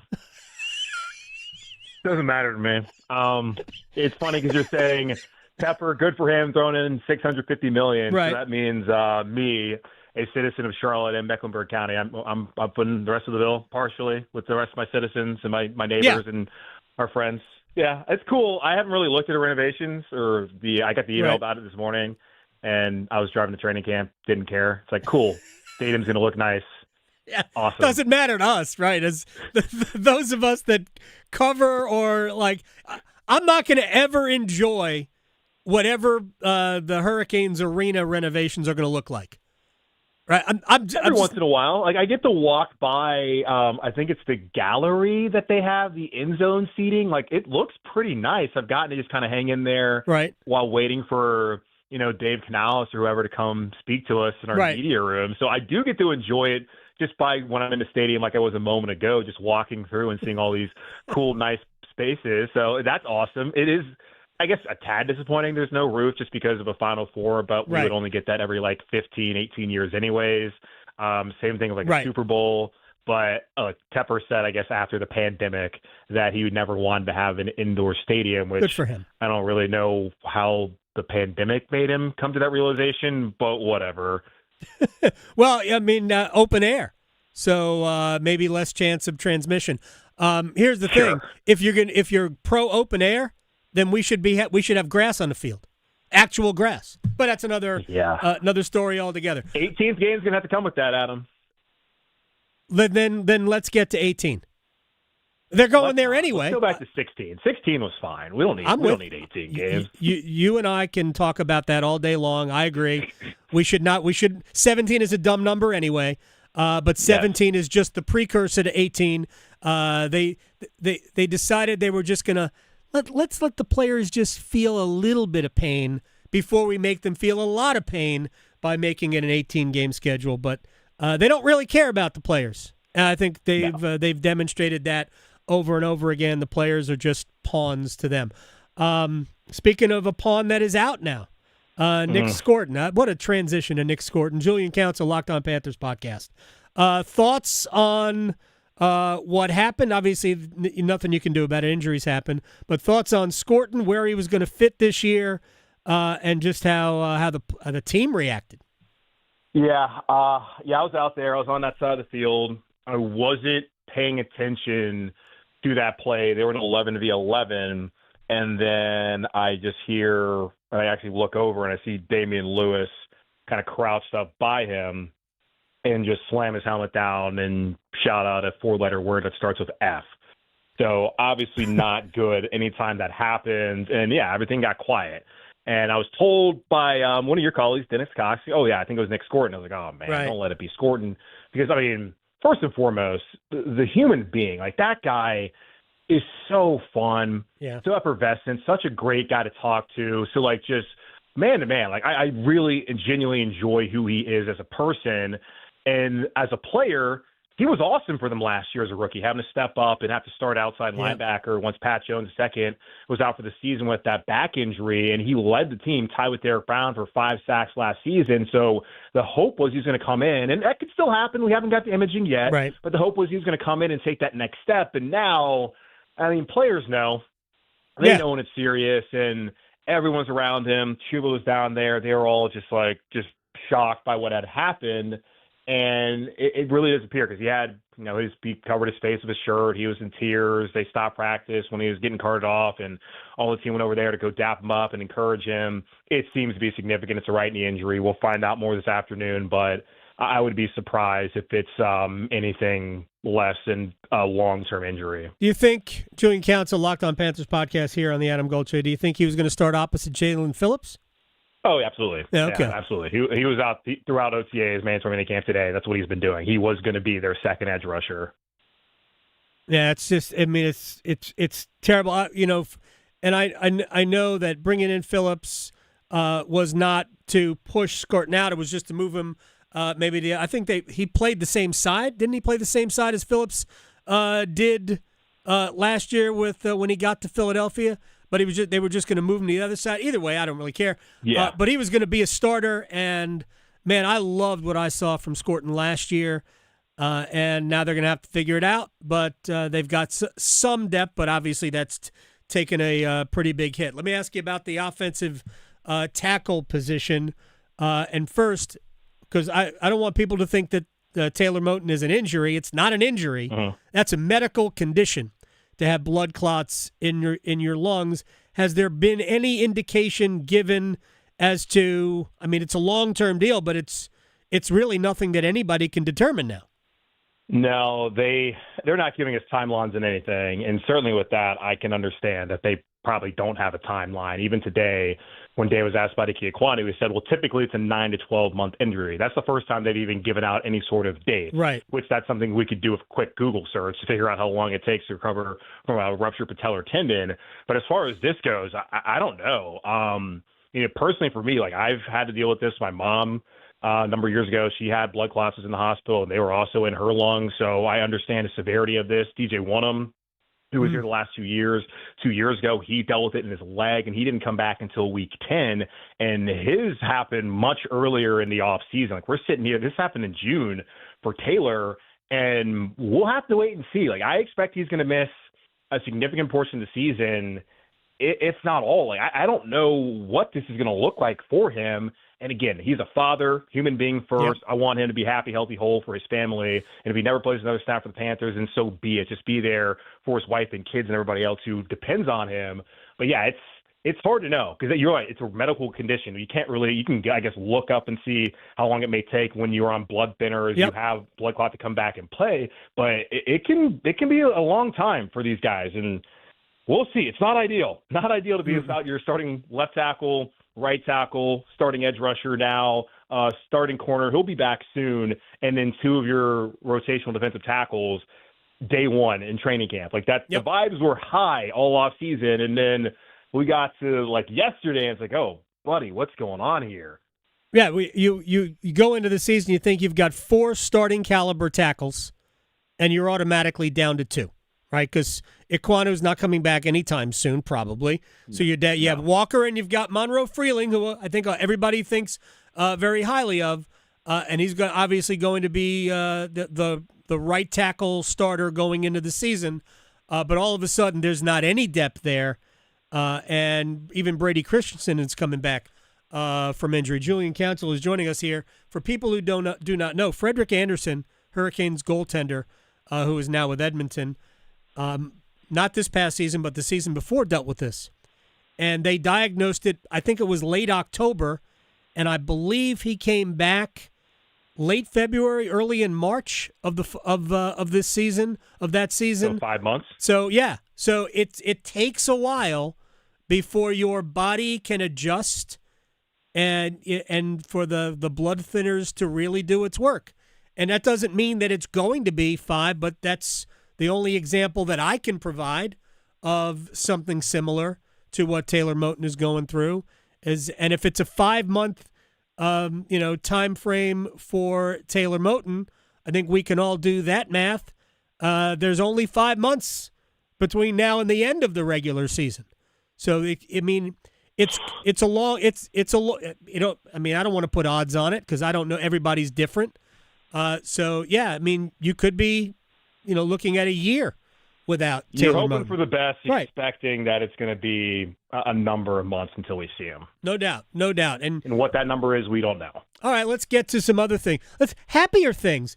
Yeah, please. This is sad. I mean, we got this tropical storm. Like, it's just a driving rainstorm. It's dark. It's not warm and sunny. Like, this is bad, man. Like, let's get to something good. Let's have some fun. Although it probably isn't terrible as a member of the Fourth Estate, Julian, that training camp, you just got to stay dry. At least it's not 104 on the field where you're sitting out there sweating bullets. Wide receiver, Tetero and McMillan. And what he looks, everything I've read says that he is bigger, stronger than he was a year ago. He's obviously had a really good rookie season. I mean, he could be super special. So him and the group around him. Thoughts? Yeah, no, he definitely does look bigger, and he had the foot injury that held him out during OTA's mandatory minicamp, which is totally fine in the spring. Don't risk it. He was out there full go today, so that's a positive update for him. And expectation is he's going to go out there and be their number one again and build off of what he did last season. And I'll be curious to see what his numbers look like, because I do think that they're finally in a spot, provided that Jalen Coker can stay healthy. He's dealt with the quad injuries the last 2 seasons, especially last year where they traded away Adam Thielen that next day after Dan Morgan had spoken to us about the trade. That afternoon, he goes out there, injures his quad, and then he didn't come back until halfway through the season. If he's healthy, we saw what he looked like last time out there on the field in January against the Rams. He can be that number 2 for them, to where maybe T-Mac's numbers come down because there's other options for Bryce Young. I thought that Chris Brazzell looked pretty smooth today. There was one play on 7-on-7 where he caught a ball right over the top of Mike Jackson, who ushered him out of bounds. But the way that he adjusted to the ball, kind of at the high point, and just how smooth he was in that movement, that's something they did not have last year. He can be a dude for them in some of those jump ball situations, especially down the field. Xavier Legette, for me, I'm going to reserve any judgment until we actually see him play a game in a regular season, because I don't care what you really. And I know I just brought up Brazzell when he did and all that kind of stuff, but I've seen it. I haven't seen Brazzell play at the NFL level. I've seen XL play at the NFL level. I've seen some good moments here in training camp and preseason and all that. I've seen bad moments. I got to wait till week 1, September 13th against the Bears, and even after that to really know what they're going to get out of him this season. It is great to hear him say, in his own words, it's a do or die for him this season, which it very much is. And I think the Panthers are making the right decision by sticking with him for another year, because he was a first-round pick. They moved up to go get him. You got to give it at least 3 years, I feel like, for anybody drafted by you. And this is it. This is an opportunity. Having a guy go in the 3rd round, and Brazzell does not necessarily push him out of that role. He's been in that top 3 as of today and throughout OTAs with Coker and with McMillan. I think they have talent there. It's still a little bit unproven, because you need Coker to stay healthy. Here's the thing. Still to have the light bulb come on. You need to see what Brazzell can do. I'm going to give you, not that you need my cover here, Julian, but I'm going to give you the reason why you're absolutely right, that everything that Legette does in, training camp, it doesn't matter until we see it during a game, because I think it's the mental side of the game that has gotten him, the trustworthiness of running the routes, being in the right spot, feeling those moments. Those types of things have gotten to him, I believe. I really thought we had crossed over into the positive territory with the touchdown reception he made against Miami. I thought that was the first time I saw Bryce Young throw Xavier Legette open, where there was great chemistry between the two, but that was, I think, the only time we really saw it. Great physical tools, hasn't necessarily grasped the NFL game at this point, because I think that's just my read on it. Sure. So I think you're smart to wait until we actually see it in a game. What about Jonathan Brooks? We kind of forget a couple of years ago that they took a chance trading up in the 2nd round. After trading back a couple of times, I want to put that in the proper context. It wasn't a huge gamble, but whenever you trade up to get a running back, especially one who's already dealing with a recovery from an ACL injury, and then they lost him. They didn't have him at all last year. No knee brace for everything I read. Thoughts on Jonathan Brooks? Yeah, he had the sleeve on today, which is probably going to be something that continues on. But, today was his first training camp practice period. Like, you bring that up, that they did move up after they had traded back there in the 2nd round back in 24. They moved up to 46 with Indianapolis to get him. And I'm sure back then the expectation was for him to be their top running back. Of course, he was not ready to go earlier that season. Chuba Hubbard was having a career year. They gave him the extension there before going to Munich. Then he had a career game. And then after that, Jonathan Brooks finally made his debut. And just as he was getting going, he gets injured in that first quarter against the Eagles. We haven't seen him since. I think he can be a player for him. If he can be healthy, they got him at that spot for a reason.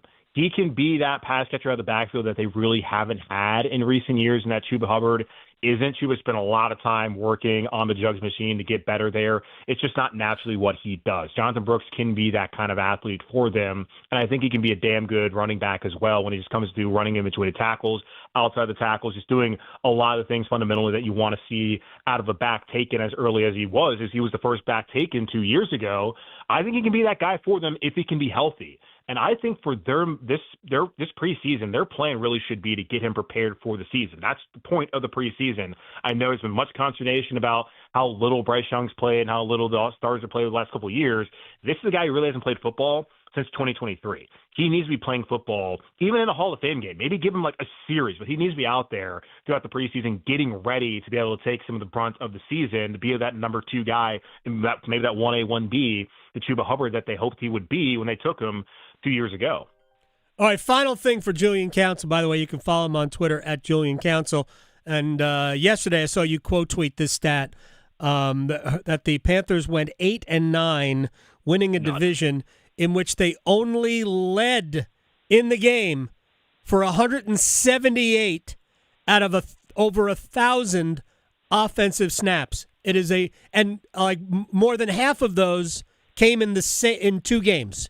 It is just insane that they were able to do that. Some of that probably has to do with the fact that Bryce Young has been at his best late in games. And I think that pretty much has been true over the course of his career, even though last year was the only true good season that he had. So the last question for you is about Bryce, and it is incredibly open-ended.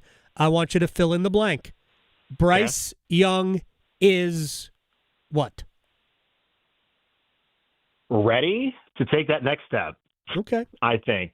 Yeah, you're right. Last year was the first good season he's had. I wouldn't even necessarily characterize it as good. I'm not saying it was bad. It was just the first normal season that he's had. Because 2023, his rookie year, was FUBAR. Right? It was ridiculous what he had to deal with. 24, obviously, he was not great to start the season. There was Andy Dalton. It was Dave Canales doubling, tripling, quadrupling down on Andy being the guy until that car accident. And then Bryce had to go out there. And it took a minute until Dave was willing to say that, okay, Bryce is our guy again, and that they were willing to trust him. And then last year, aside from the injury, he was out there every week. And I thought he was an additive for them down the stretch. That Rams game, I thought he was great. I didn't think he was a problem in New Orleans when they lost. I thought he was fine against Tampa, had the interception and all that, but he was great in that last game we saw of him back in January against the Rams the second time around. I want to see him take that next step, because the big thing with Bryce is you look at the numbers, you look at advanced stats, you look at just the basic stats. It's never overwhelming, but he does have those 9 game-winning drives most since he entered the league, more than Mahomes, more than Josh Allen, more than any of the top quarterbacks out there. So, yes, he's been clutch at the end of games, but can he be consistent down in, down out, series to series, quarter to quarter, game to game? That's what I want to see from him, is take that next step, be more consistent. If that's the case, then they're not going to be behind the majority of the season and have to pull rabbit out of the hat at the end of fourth quarters like they've had to do when they've won games under Bryce as their starter over the last couple of seasons. That's what I think he's ready to do. Take that next step, be more consistent, and show that the Panthers made the right decision when they exercised that fifth-year option back in May. That is a great answer. I agree with it. For me, I just like to see him throw for more than 200 yards in a game twice in a row. Great. Twice in a row. Yeah. Which is it's never happened. I would like to see that. That would be fantastic. Congratulations personally on your marriage. Thank you. So it's been a great off season, and I will talk to you very soon, Julian Council. I thank you for your time. Yes, sir. Thank you. Always fun. All right, man. Absolutely. Julian Council, Locked On Panthers podcast. He's just amazing. At Julian Council on Twitter. All right, we have to stretch. We still place bets, right? Yeah. Is there anything to bet on? Of course. There's UFC this weekend. And there's also baseball games. Yes, there are baseball games. Red Sox 15-game winning streak came to an end in the second game of doubleheader yesterday. Oh. Remember when the Red Sox stunk? Yes, I do. Mm-hmm. Look at them go. 15 in a row. Mets still stink. That's good. Next. questioning goalie interference calls since day one. The Adam Gold Show on the North Carolina Sports Network. It's the first day of the first grade, and she found a new best friend. It's a laid-back Sunday afternoon you wish would never end. The homemade taste of Bluebell and good friends gathered round. The good old days are being made right now. Bluebell Chocolate Lava Cake is a mountainous eruption of flavor. Classic vanilla ice cream loaded with rich chocolate cake pieces, rivers of chocolate sundae sauce, chunks of dark chocolate, and a deep fudge swirl. Prepare yourself for an earth-shaking experience. The good old days are being made right now. The good old days are being made right now. Look for Bluebell ice cream at your local grocer and pick up your favorite flavor today. Mommy, can I sit in the front seat just this one time? Please, please, please. No, not yet. But why? Because I love you, and you're just not ready yet. Now, get in the back so I can get you in your car seat, please. Putting your kids in the right seat for their age and size is an act of love. Check that your kids are in the right seat at NHTSA.gov/the right seat. Love protects. A message from NHTSA and the Ad Council. The North Carolina Healthcare Association invites you to listen to this month's podcast, Conversations on the State of Healthcare. We're delving into a new NCHA report titled More Than Medicine, the Economic Impact of North Carolina Hospitals. My guest is Josh Dobson, President and CEO of the North Carolina Healthcare Association. Hospitals generated about $52 billion in economic impact last year, roughly 6% of the entire state's gross domestic product. They spent around $44 billion on operations and workforce expenses. And that spending does ripple outward into local economies. Hospitals are often among the largest employers in a region, especially rural communities. In fact, they're among the top 10 employers in 95 of North Carolina's 100 counties. You can learn more and join our latest conversations on the state of healthcare wherever you listen to your favorite podcast. And find out more by visiting nchealthcare.org. Are you struggling with your Medicare drug costs? The NC Department of Insurance SHIP program may be able to help. The Extra Help and Medicare Savings programs are available for those who qualify, but you have to apply. Contact SHIP today to see if you qualify. Visit ncshiip.com or call toll-free at 855-408-1212. SHIP provides free, unbiased help in all 100 counties. Project supported by grants from the Administration for Community Living. Contents do not necessarily represent official views of, nor an endorsement by ACL, HHS, or the U.S. government. As the health director in Haywood County and a nurse here in North Carolina, I can tell you that the 988 Suicide and Crisis Lifeline saves lives. No matter your struggle, you are not alone. The 988 Suicide and Crisis Lifeline is free, private, and always available. 988 Lifeline counselors are ready 24/7 to speak with you, help you cope, and get you connected to the support that is right for you. 988, the National Suicide and Crisis Lifeline. Call, text, or chat 988 24/7. Brought to you by the North Carolina Department of Health and Human Services. Did you know Atlantic hurricane season runs through November? From gathering necessary supplies to planning an evacuation route, now is the time to make sure you and your family are prepared. And if a storm damages our electric system, local public power providers are ready to respond and restore power quickly and safely. As a public power customer, you benefit from having an electricity provider that restores power faster than other providers do. Visit electricities.com for storm preparation tips and resources. This is Adam Gold. He doesn't have many years to choose from. No, and part of that was COVID. Nobody's picking COVID. COVID was a great year. Yeah. Look, if you invested in Zoom, oh, that was a good year. You had a good year during COVID. Yep. The Adam Gold Show.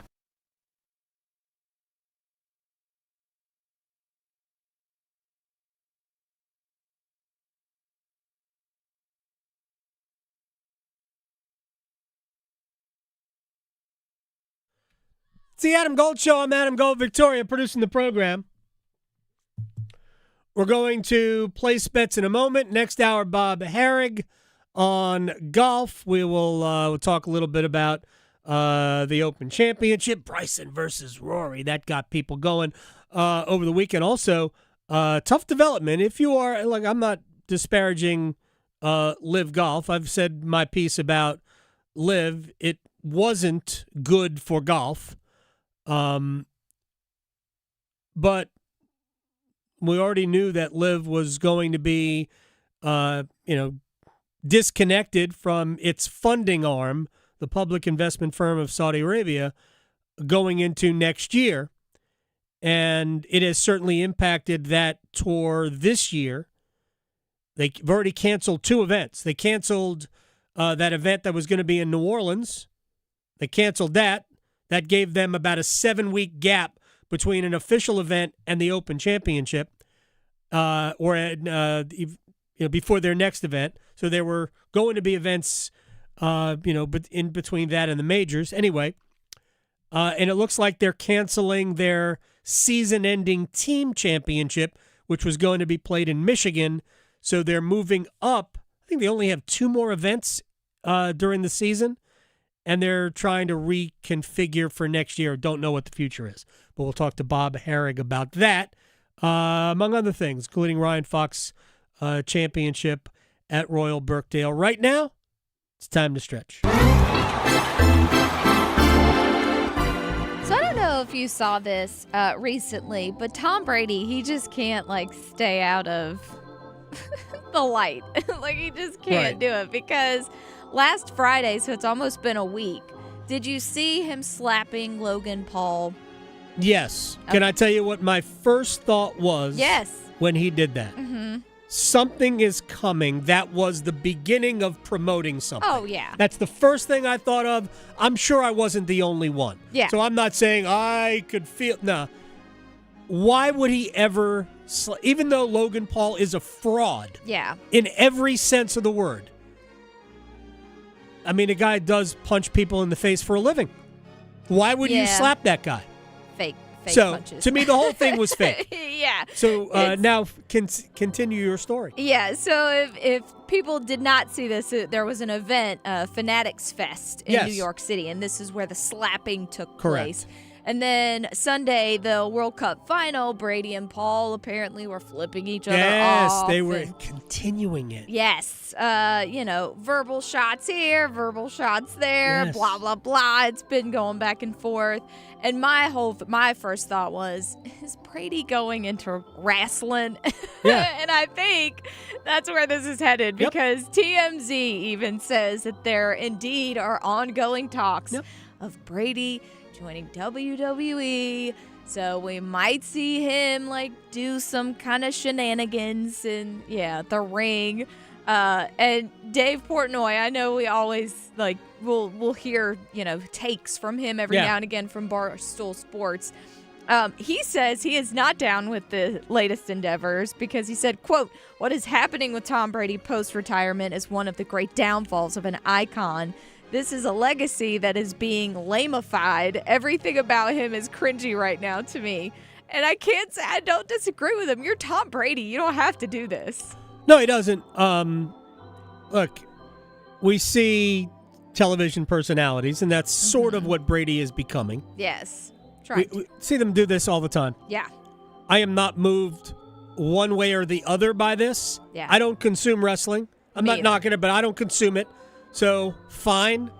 Go do it. Have fun if he wants to do it, because he thinks it'll be fun. Right. You've earned that. It doesn't bother me one way or the other. No.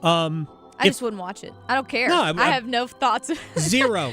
It impacts me in not a positive or negative way, because that does not enter my realm. Yeah. So I don't. Fine. Go ahead and do it. Yeah. It won't bother me. I know. Let's go buy another football team, Tom. Yeah, that's fine. Maybe he could by listening to our amazing bets. Place your bets. Place your bets. Here we are. I bet you slice into the woods $100. Gambling is illegal in Bushwood, sir, and I never slide. Okay, you can owe me. I owe you nothing. All right. I have no idea where we were. I don't know what's going on. It's been a minute. It has been. Yes. But I do know, since today is my, Friday. It is. So it's a Thursday. You just made that a French word. I did. I've got to talk about my real fighting that's happening this weekend. And that's UFC. First up, Ishmael Bonfim versus Axel Sola. I think Axel Sola is going to win this one. For sure, this is a prelim fight. So give me Axel to win. And you know what? Let's go by knockout. That's plus 170. All right. You want to finish the card? Go ahead. Well, I've got one more of the fights. Let's see.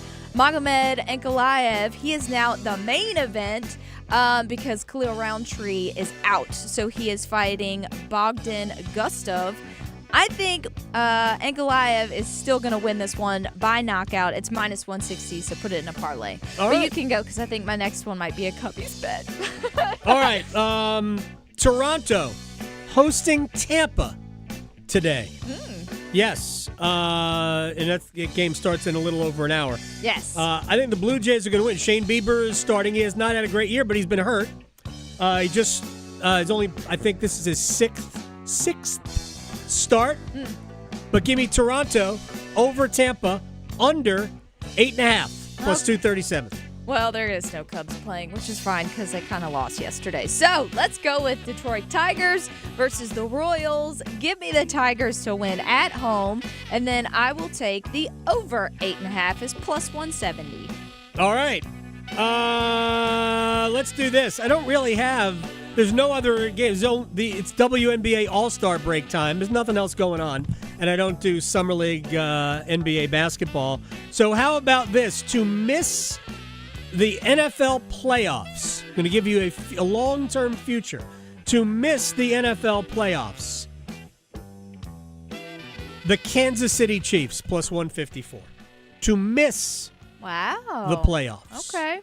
Yeah, competitive division. We don't know how long Patrick Mahomes is going to be out. Yeah. But that will be 2 years in a row. And then they'll win the Super Bowl the following year. We'll see. All right. Wall of Sound next. His Zamboni is bigger than yours. The Adam Gold Show on the North Carolina Sports Network. Listen every afternoon for The Drive with Tim Donnelly. Don't look now, but the Carolina Panthers are actually, get ready for it, getting some love. There's going to be some hype. There's going to be some expectations this year. Top 5 defensive tackle Derek Brown. Top 100 players, 4 of them. It is time for everybody to gather around and get ready that there might be some high stakes for the Panthers this season. The Drive with Tim Donnelly, 3 to 6 on 99.9 The Fan. And Doug. Hot dog! Get your hot dog!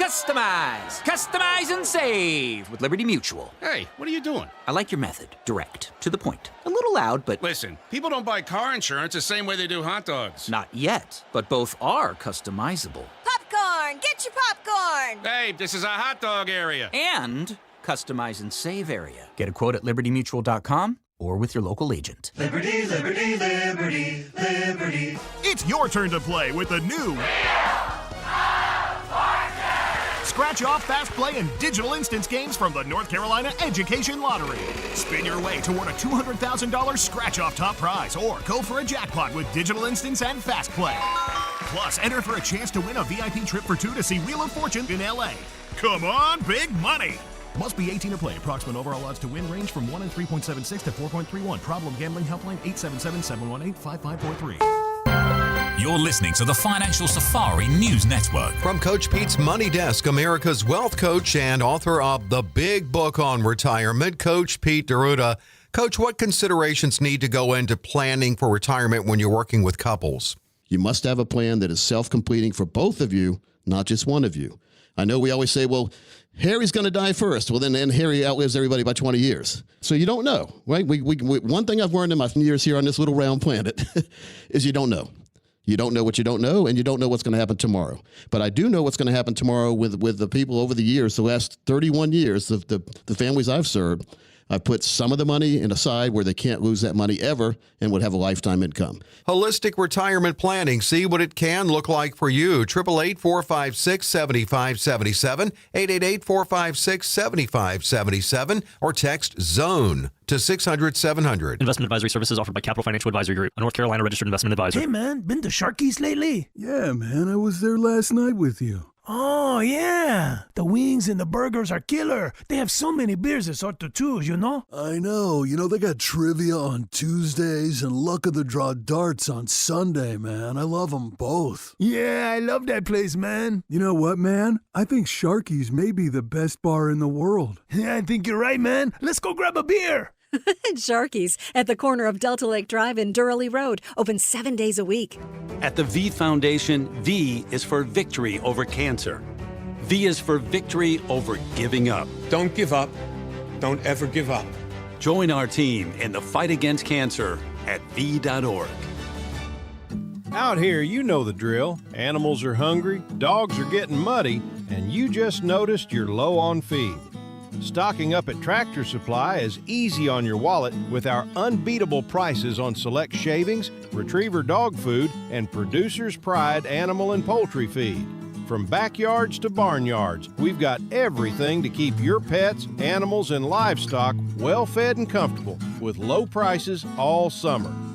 At Tractor Supply. I'm attorney Brian Ritchie. Getting hurt in a car wreck comes with all kinds of stress and frustration. But when you call me, I'll be on top of all of it. So all you need to worry about is getting better. If you've been injured in a car wreck, I'm on top of it. Contact us at ritchielaw.com. Broadcasting live from the Eagle Leasing Storage Studio. WCMC HD1 Holly Springs. 99.9 The Fan. The Canes light the lamp here. I won't pretend to be up here and defend Bryson. I'm not particularly fond of him. I think a lot of it's performative. I think a lot of it's for attention. And yeah, you know, to hold the tournament hostage like that and have all of us, volunteers, players, everyone waiting on him to depart, I didn't feel like it was a great look. Like, again, I'm not in his mind, I'm not in his, but it didn't look good.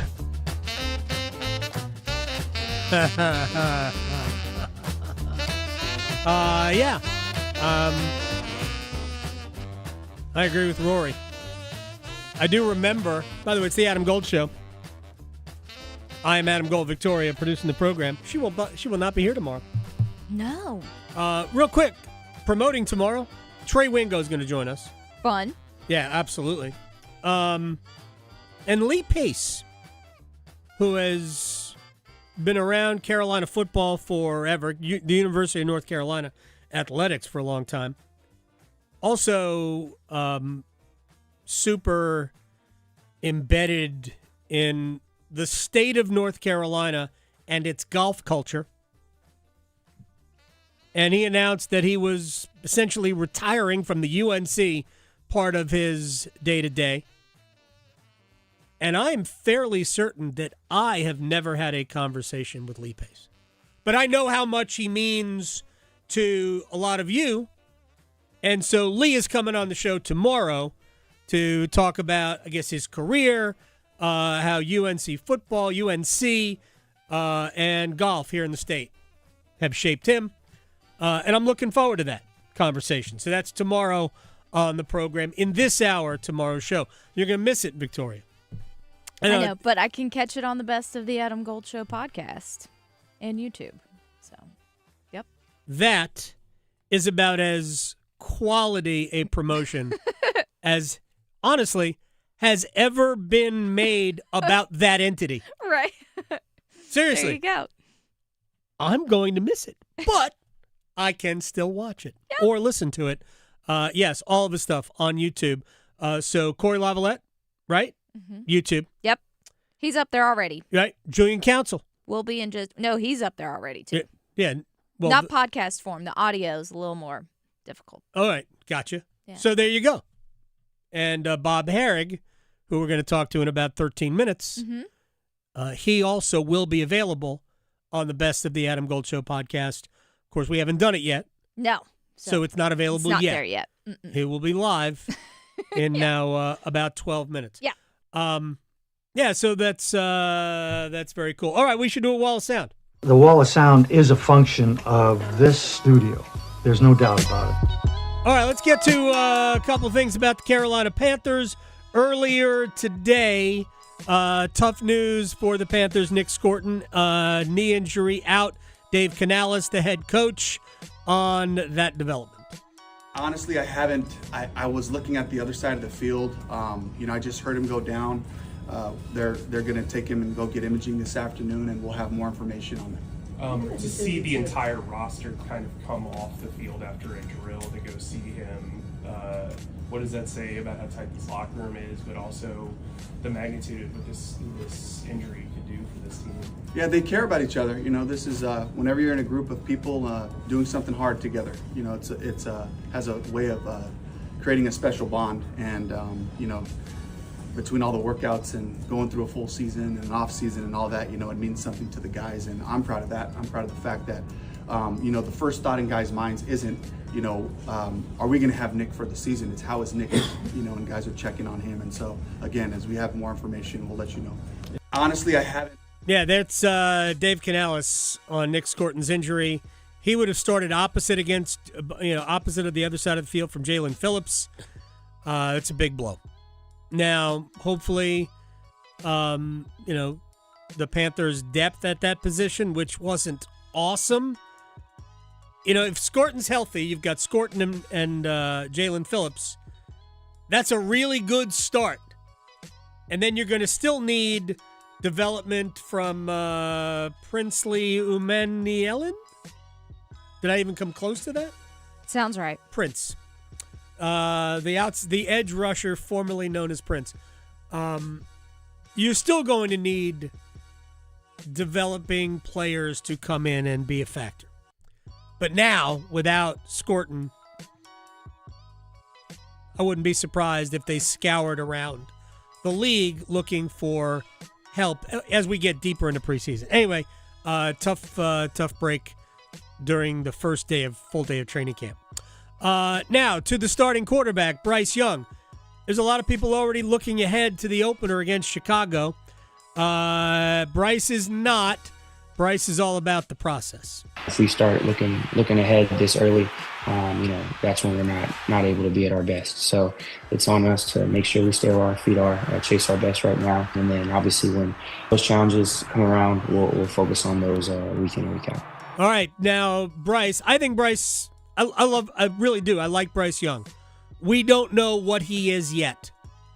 That was my, when I talked to Julian Council, and maybe we'll hear this bit in the best of later on, because I asked him, what is Bryce Young? And for me, he's still a developing asset. We don't know what he is. We're going to find out. And even though I've been positive about Bryce's future since the beginning, since year one, people who've known this, if you've listened for any length of time, I was not ready to declare him a bust, as so many were. Even the people who are smart and cover this sport for a living. Year two, I was critical of Dave Canales and how he basically took the job away from him and handed it to Andy Dalton. Last year was obviously much better, but it's still not good enough to declare him the guy. So we're going to find out this year who's the guy. They've already picked up the fifth-year option. Good. You have 2 more years to find out. Really, this year. Because if he's not the guy, then if it were me, I would be looking for my next quarterback going into next season. All right, now to the wide receiver. Actually, I don't want to do the wide receiver room because I want to get to Bob Harig on time. So, today at SEC Media Day, do you remember when Lane Kiffin did the Vanity Fair article and he threw Oxford, Mississippi, Ole Miss, the community under the bus for being not a great place for black players? The community. Well, somebody came to SEC Media Day armed with questions. Hey, Coach, Michael Bratton from That SEC Podcast. When you were at Ole Miss, you led them to the 3rd most wins in the conference since 22. You had 10 players drafted or signed as free agents. in the 25 draft, 8 players drafted or signed as free agents in the 26 class. You had a top 4 portal class each of the last 3 portal cycles you were there. Jackson Dart, first-round pick. Yet in a Vanity Fair article, you said Oxford diversity hurt you in talent acquisition. So is it your belief that if there was a little bit more diversity, all those numbers I cited could have been even better? I had a feeling that was going somewhere. You were doing like really positive stuff the whole way through. I'm like, man, this guy's good. It sounds like you should go work for Jimmy Sexton, man. You're like going a good direction there. You know, I made a challenging decision and change. And I think as I look back to that, I thought I could find a way for everybody to understand. And now as I look back later on, that was never going to happen. And I made a decision that I changed jobs. And as I get older and I go through things and losing both parents, I was actually talking to Ross Dellinger, and I kind of said something that might sound kind of funny to you, but you know, I watched the Hulk Hogan special, and I realized something. I was like, we're all gonna die. And so some of the things that we put importance on, we worry about, and what this person says and that, like, really aren't gonna matter. And when I lost my dad, I started thinking that, and I really started thinking, when I grew up, there were 2 people that I thought just wouldn't die. My dad and Hulk Hogan. And then I watched that special and realized, like, Hulk Hogan died too. Like, there's no way Hulk Hogan was ever gonna not wrestle and die. And he did. And so it just made me reflect really on the rest is more of that. What? Yeah, seriously? Okay, we talked about Lane Kiffin and his comments at the time. Now, there is a definite, serious conversation about certain places, certain universities, their place in the civil rights movement, their resistance to the civil rights movement, the fact that the state of Mississippi, the University of Mississippi, for way longer than it should, incorporated symbols of the Confederacy. We're not getting into the issues here. I'm just saying those are facts. Most of those symbols officially do not exist anymore. I said at the time that Lane Kiffin was clearly recruiting against Ole Miss with those comments to Vanity Fair. There is no doubt that all he was doing was recruiting. It's pretty freaking dirty to do that, but because from where I sit, ain't no difference between Baton Rouge, Louisiana, and Oxford, Mississippi. None. And I'm not saying that in a nefarious way. I'm just saying same place. But that's all Lane Kiffin was doing. And that's a dirty thing to do, but that's what he was doing. Just recruiting. That answer, I appreciate you brought up the fact that you lost your parents. I feel terrible, right? A lot of people have lost parents. I have, right?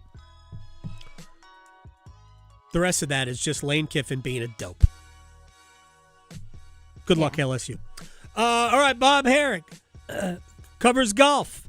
Open Championship. He was there. We got Bryson stuff. We got Rory stuff. We got the future of Liv. We got Ryan Fox. We got a new PGA Tour structure, even though we don't really completely know what it's going to look like, coming in a year and a half.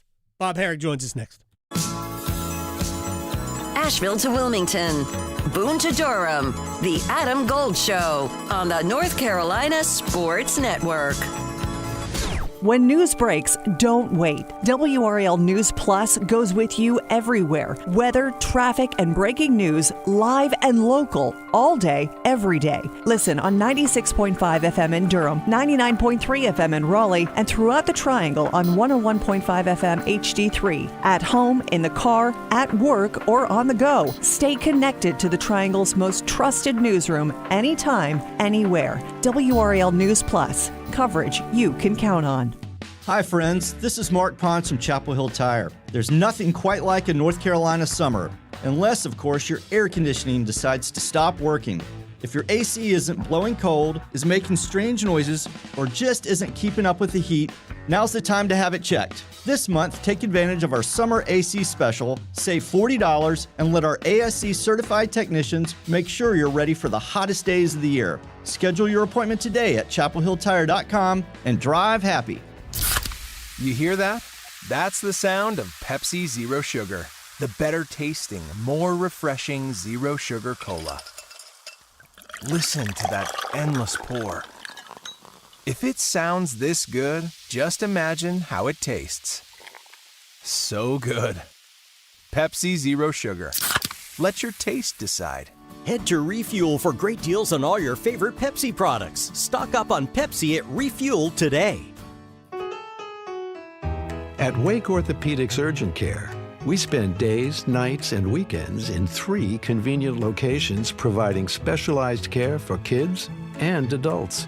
Sprains and strains, shoulders and knees, fractures, hammies, and more. All that and all without an appointment. Walk in or limp in, either way you'll get the care you need whenever you need it. Visit us today at wakemed.org. Hey, what's up? What you and the missus been up to? Not much. Too hot to get out. You got that right. Hot, hot, hot. Well, not so hot that we can't hang at the House of Hops occasionally. Their air conditioning works real well. Yeah, I love that place. My girl loves the $5 wines on Tuesdays, and I'm digging those $5 drafts on Mondays. Plus, they got food trucks almost every day. Yep, and it's really convenient. They've got that location in Midtown. How about Eats? What's going on there? Oh, man, I'm hung up on Che Empanadas. What's that? What? You kidding me? It's 50 feet from Sharky's, and it's crazy good. Listen, they've got fresh brisket, mozzarella, and onions all wrapped up in a baked flaky crust, and another one with Argentinian chorizo, and that chimichurri sauce. Oh my, you gotta try this Well, thing bud, you had me at brisket. Che Empanadas by Sharky's? Yep, right across from the House of Hops. Woo, made me hungry. House of Hops and Che Empanadas, right close to Sharky's. Hope to see you soon. When you own your own business, you need to keep things moving. Need to book a last-minute flight? Earn a $300 travel credit to cover that. Need to take a meeting before takeoff? Do it from the comfort of the Chase Sapphire Lounge by the club. Need to catch your breath before you board? Done. Chase Sapphire Reserve for Business, the business card that gives back all you put in. Visit chase.com/reserve business to learn more. Cards issued by JPMorgan Chase Bank and a member FDIC, subject to credit approval. Terms apply. You've got a big day, so you use Unstoppable Scent Boosters to give your laundry non-stop freshness. So no matter how long the day goes, you can't stop this power, this walk, this pose, this strut, this look, this talk. Your clothes will be so fresh you can confidently strut into that end of the day meeting like a boss, boss, boss, boss, boss, boss, bosses. Let's talk business in my office. Add new Unstoppables beads to your wash for 24-hour non-stop freshness so you can smell unstoppable. One Adam. Gold. One Adam. Gold. Person in front of me in line had a box of wine. Oh, yeah. I feel that person. If you are buying boxed wine on a Friday, that thing is open right now. In the car. Yeah. I don't even need it to cool down. She jammed a big straw right through the top of the box in went the car. to the gas station to get a cup of ice. Like, they don't even care. The Adam Gold Show.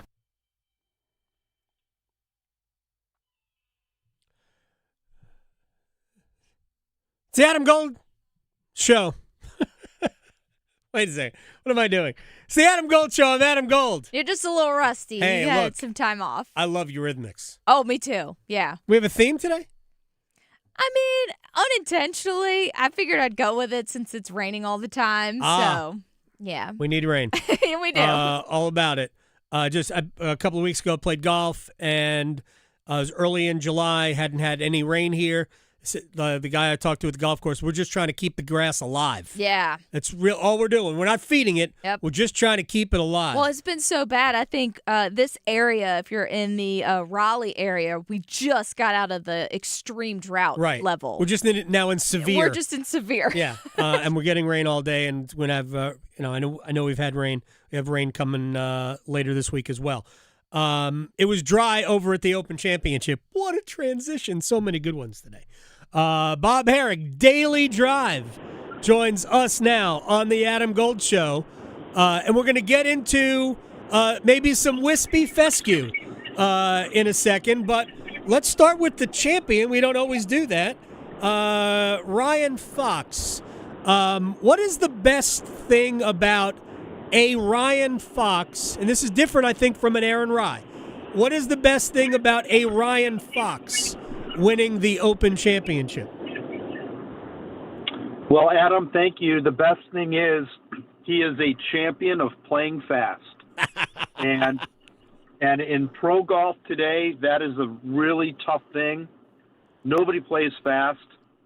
It's a blight on the game. It's one of the reasons the game takes so long, because we typically emulate the pros. A lot of people do. Obviously, they have reasons for playing slower. There's so much at stake, but also the golf courses are so difficult that they have to take their time, but it's just become such a plague in the game.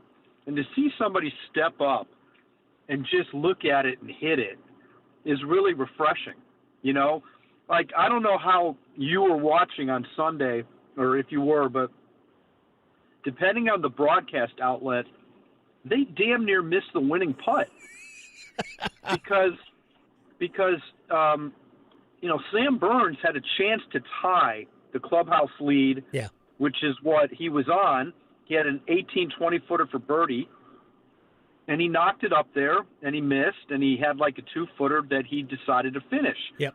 And so the camera followed Burns. You know, obviously he's going to come up a shot short. They're talking about him. I mean, literally, they pan over to Ryan Fox, and he's over the ball putting it. Yep. Apparently the whole thing took 22 seconds. That never happens. It would have taken 2 minutes for somebody else. And, you know, it's only to win the Open. So, anyway, I just think it's terrific that the guy plays so fast.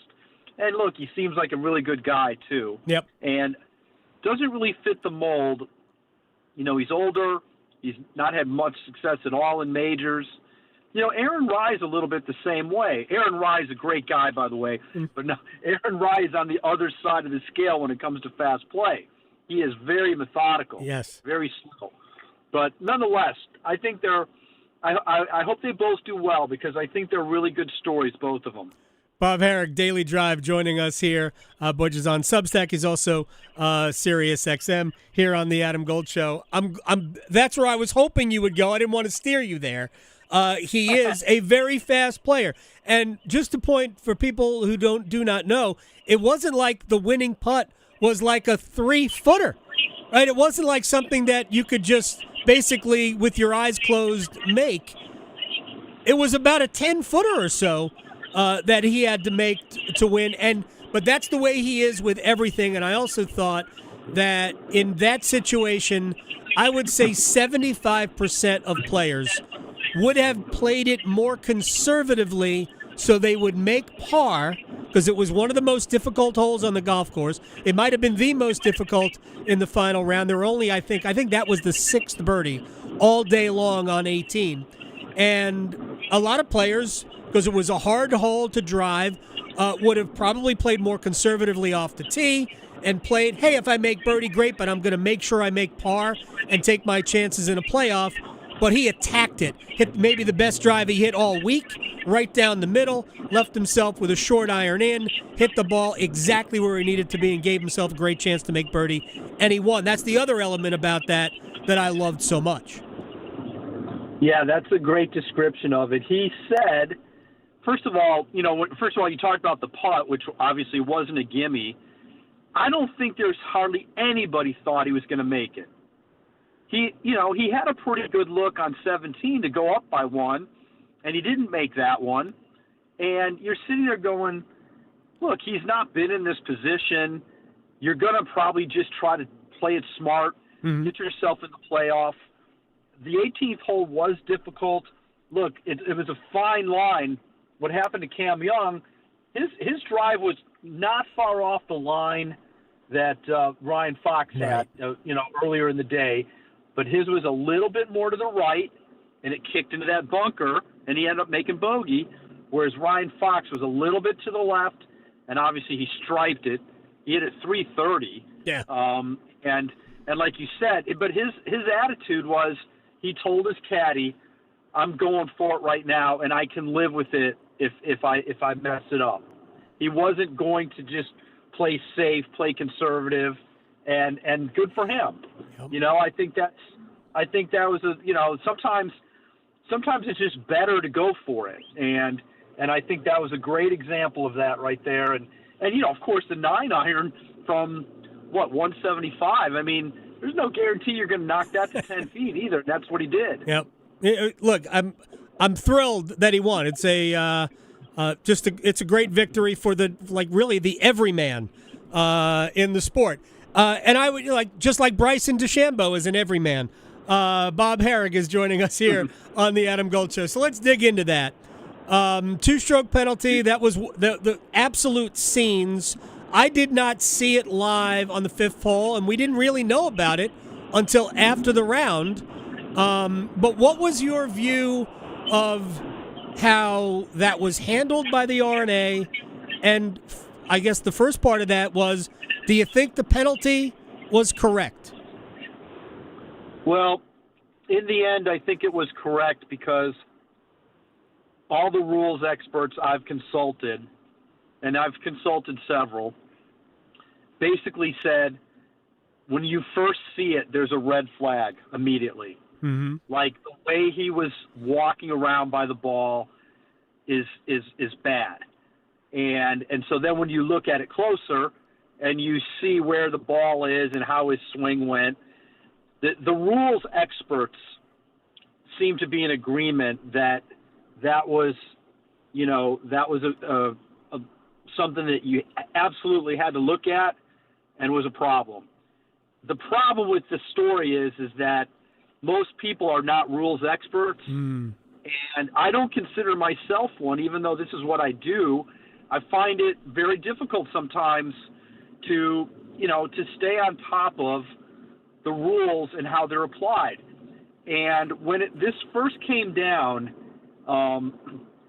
it had started to make a little bit of noise in the media center because people in there know the rules. Yeah. And there was some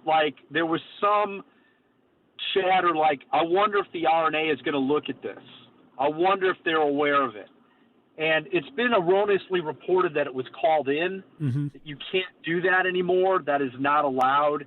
They do not take calls from people off-site, but they do have an on-site rules person who monitors the broadcast. And in the aftermath of all this, that's where they said they originally saw it. And the way this went down so fast afterward, my sense is they knew quickly that they were probably going to penalize him. Yep. In other words, they weren't waiting for him to tell them. They had a pretty good indication that this was a violation. And I had a rules official. I quoted him in one of the stories I wrote the other day on the Daily Drive, where a guy who was not there, but a known rules official who said. He said, the one thing in the rules that you have to be careful is you do not call attention to yourself.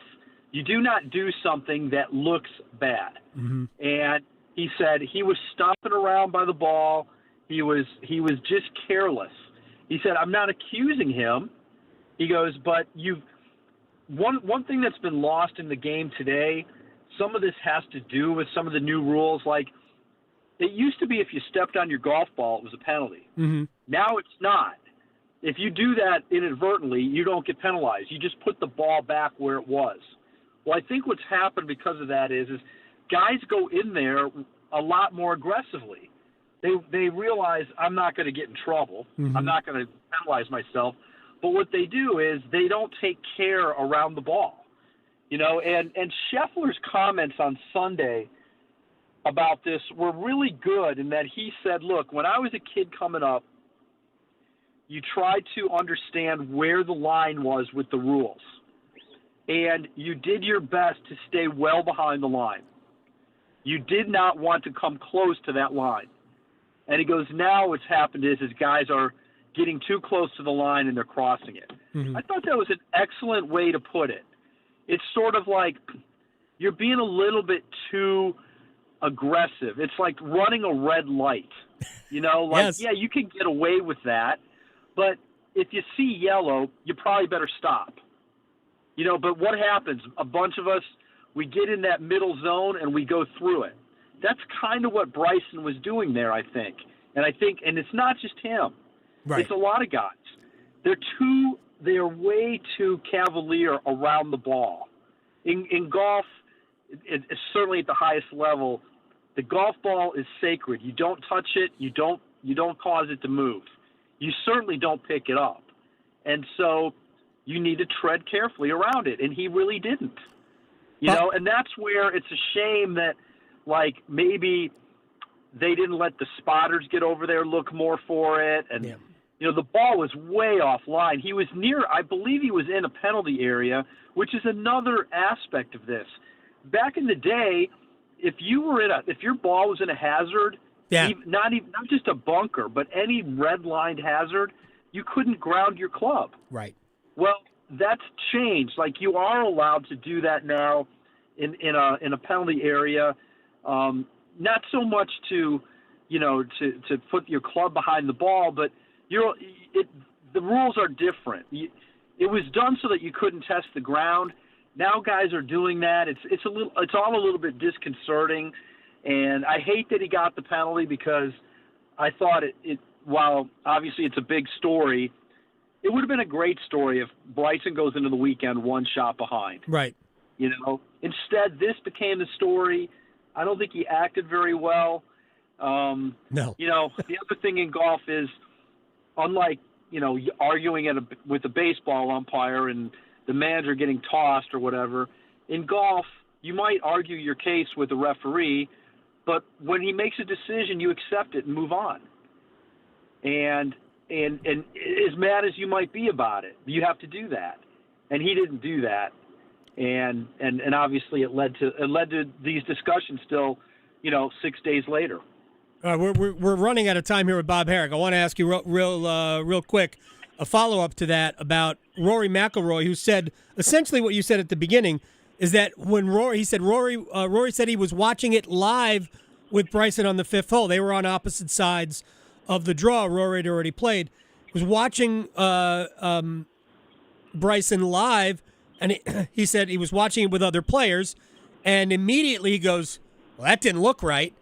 And that's what Rory said. And Rory said, I guess it was after his Saturday round, that I hope it was careless and not intentional. He wasn't accusing Bryson of anything, and nobody did accuse him of doing it intentionally. Although I have spoken with a few pros, former players who don't really no longer play, and they were like, "Yeah, that was intentional," but that's their opinion.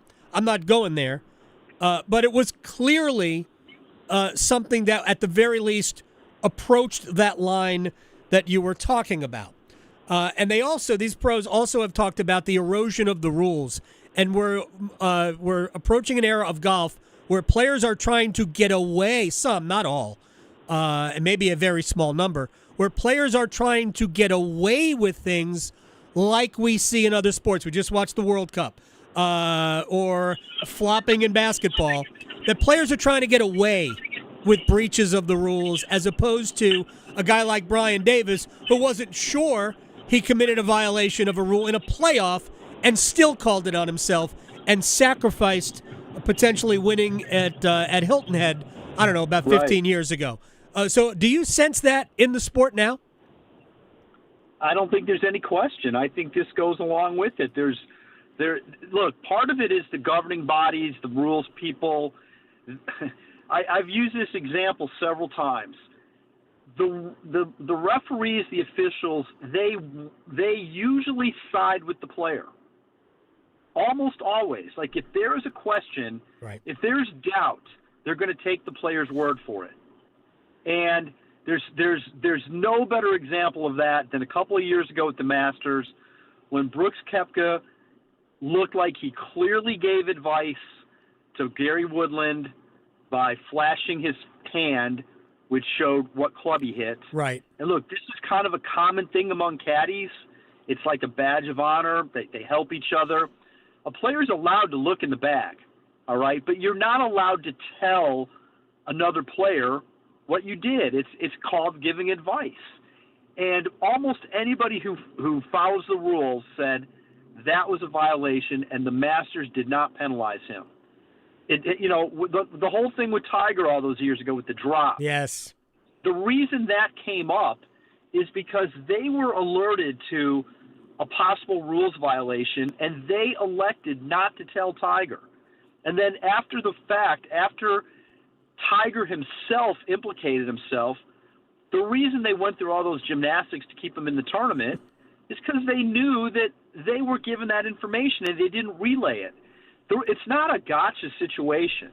On the one hand, they're not trying to catch guys making mistakes. They're trying to keep them from making mistakes. And players are supposed to, like you said, instead of crossing that line, they're supposed to do the right thing. Yeah. And I think it has gone far. Now, of course, a guy, if he can get a drop where one's allowed. Look at the thing that happened with Scheffler. That was amazing. On Sunday. People are really mad about that, but he didn't do anything wrong. Right. It's the rule that's probably wrong. They probably need to look at temporary and movable obstructions a little bit closer. I mean, but the rules official told him, look, we have strong evidence to suggest it went in there. Yes. You do not have to find it. That's amazing. Well, what's he going to do? Of course he's going to take it. Of course he is. That was amazing. That's not his fault. I love the fact that he didn't know the rule. He's like, what do you mean I don't have to find it? He didn't know. I think that's because he probably didn't read closely what the rule was for that obstruction. But he did admit that's happened to him before, like at the Byron Nelson this year, so okay, the reason they do that is because that ball could be anywhere in there. Like if by the letter of the law you have to find it. Well, if it's reasonably certain that it's in there, all right, that's going to save us a lot of time. Yes. Okay, you take the drop. But again, it's a little off-putting to people because that just doesn't seem right, and yet it is. It's okay. So I saw something where somebody said, I'm really glad Scotty didn't win because that would have been a controversy. Right. I'm like, why would it have been a controversy? The rules official signed off on it. That's the final arbiter. Now they can make mistakes, but I don't think he did in this case. No, they followed the rules. We're all about that. Bob Harig, Daily Drive on Substack, SiriusXM, at Bob Harig on Twitter. Thank you so much for the time, sir. I'll talk to you very soon. Appreciate you. Look forward to it. Thanks, Adam. You got it. Bob Harig here on the Adam Gold Show. I didn't get to half of the stuff I wanted to get to. This stuff, to me, I don't know. I'm a golf geek. I'm fascinated by it. I have some thoughts. Two more things about golf I want to get to on the other side. I want to talk a little Hurricanes, and we'll give you an update on, if you're just tuning in, what happened at Panthers camp, plus the rewind. Next.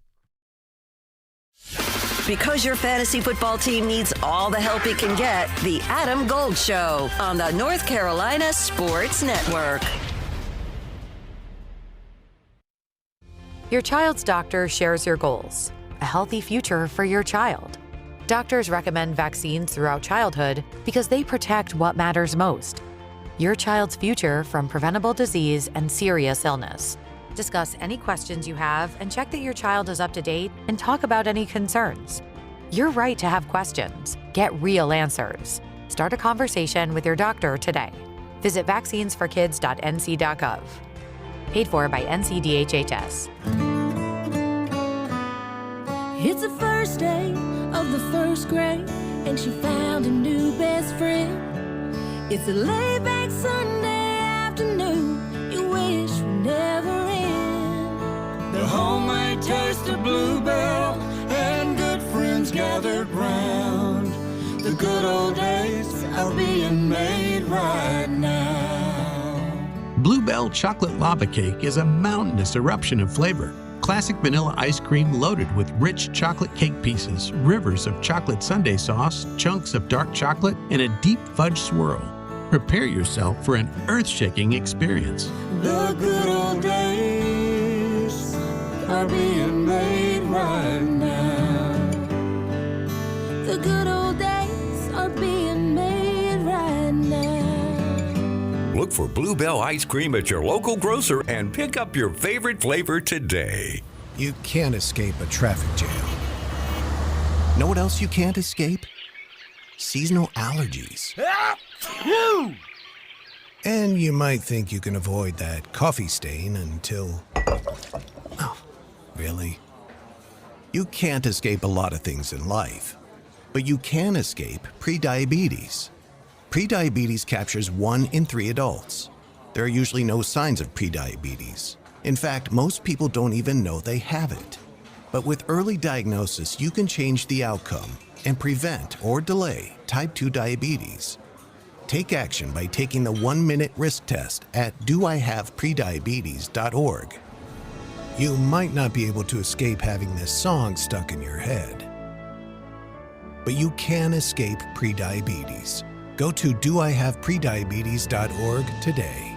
Brought to you by the Ad Council and the Centers for Disease Control and Prevention. Did you know Atlantic hurricane season runs through November? From gathering necessary supplies to planning an evacuation route, now is the time to make sure you and your family are prepared. And if a storm damages our electric system, local public power providers are ready to respond and restore power quickly and safely. As a public power customer, you benefit from having an electricity provider that restores power faster than other providers do. Visit electricities.com for storm preparation tips and resources. No matter your struggle, you are not alone.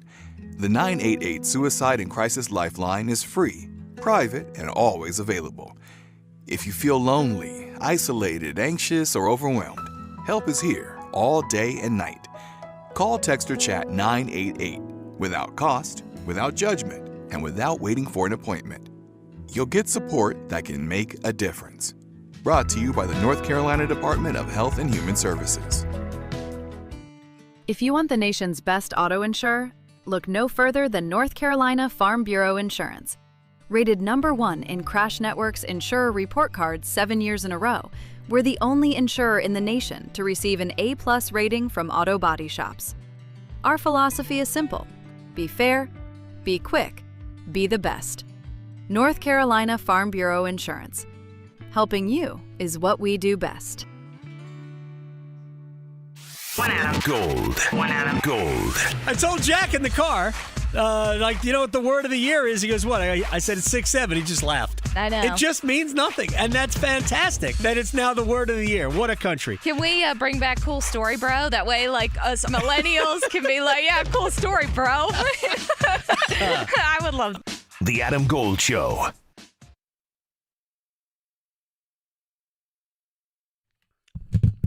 It's the Adam Gold Show. I am Adam Gold. Victoria producing the program.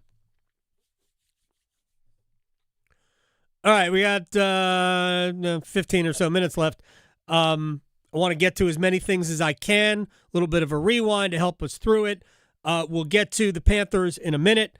For those people who were not aware, maybe Hurricanes have solved their TV issues. Remember, for years we've been watching them on either Fox Sports Carolinas, FanDuel Sports. There was Bally's and FanDuel.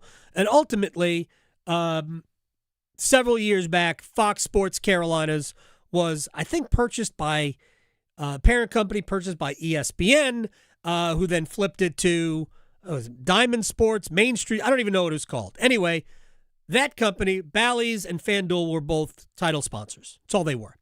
FanDuel didn't own it. Bally's didn't own it. They were just the sponsors of it. Anyway, that company went out of business. The season was completed. We all know how it ended. Hurricanes, the last bit for FanDuel was the first round, sweep of Ottawa. And everything else after that was national. And while we were watching the Hurricanes win a Stanley Cup, behind the scenes, people were trying to figure out how we were going to watch the Hurricanes this year. Well, they've solved it. I don't know what they're going to call it. Canes TV, the Weather Channel. I don't know. Probably that's taken, right? Weather Channel's taken? Yeah. Yeah. Dundon TV. I don't know. Maybe. Given what has happened recently, don't be shocked. But the Hurricanes announced starting their own network. Now, it's in conjunction with the NHL, and there will be certain things that will happen and the Hurricanes are not the only team in the same position. There are 3 other teams at the current moment that will be part of this. Minnesota and I think Columbus are the other, or 2 of the other 3. I think the other, was it Anaheim is the 4th? I don't know. But certainly Carolina, I think Minnesota and Columbus are the first 3. Anyway, the point being is that the Hurricanes have solved that problem. Now, the aim, and I have no reason to believe that this will not happen as they wish, is to essentially give you exactly the same number of options to bring Hurricanes games into your world as you had last year. So, for me, as a Spectrum TV customer, Spectrum Cable, part of my package was FanDuel Sportsnet. Actually, you get 2. There's like a 1 and a 2. So if you wanted to watch the Hornets, you could do that. And the Hurricanes on the other channel. Or DirecTV or Dish. I have no idea. I don't have either of those. I never had either of those, so I'm not sure how those things work. Either way, that is traditional, and people got bent out of shape because it was referred to as pay TV. But that's how most people get television. It's not as great a percentage as it used to be because a lot of people have unbundled from traditional cable or satellite, and they're going with YouTube TV or Hulu or any other way you bring TV into your home. And for those people who don't have access to the channel via cable or satellite, cable or satellite, those people, and I was one of them for a time because I was a YouTube TV subscriber, needed to have the FanDuel app. It was, of course, the Hurricanes app or Bally's app before. And for it was like $20 a month, you could watch every Hurricanes game. I actually had to supplement because I've been away for bits and pieces here. I had to supplement it. So I did that. Anyway, so you could have an app, a team app. And there were a couple of games on WRAL TV, Channel 5 here in Raleigh. Each of the last 2 seasons, 2 games that were put over the air, which would be awesome if everything was that way, but it's not.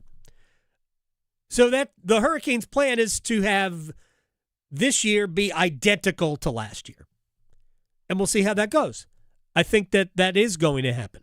So there will be no changes for the consumer. What I would love to see as an addition here is the NHL, who is the home of Center Ice, essentially, what it used to be Center Ice, ESPN's presentation of the NHL through ESPN Plus, which is all of those out-of-market games are available unless you're somebody who is in the market but doesn't have access to the local app, doesn't have access to watching the games on cable or satellite, but you have an ESPN Plus subscription. There would be a blackout of the game locally. And what I would hope over time is we would get rid of that. It's an unnecessary step for local fans. It is an unnecessary step. Now, I get it's less money, but I think that smarter people can come up with ways to balance that out. With all of that said, at the very least, it should be identical to what it was last year, Canes TV. And that's great. That means Mike and Tripp, and I'm assuming, but I do not know, Shane and Hannah. But we'll see how that whole thing works out. But the Hurricanes are starting their own network. I don't know if that means that when the Canes aren't on, that game's going to be running in a loop, or they're just going to play old games. That would be awesome.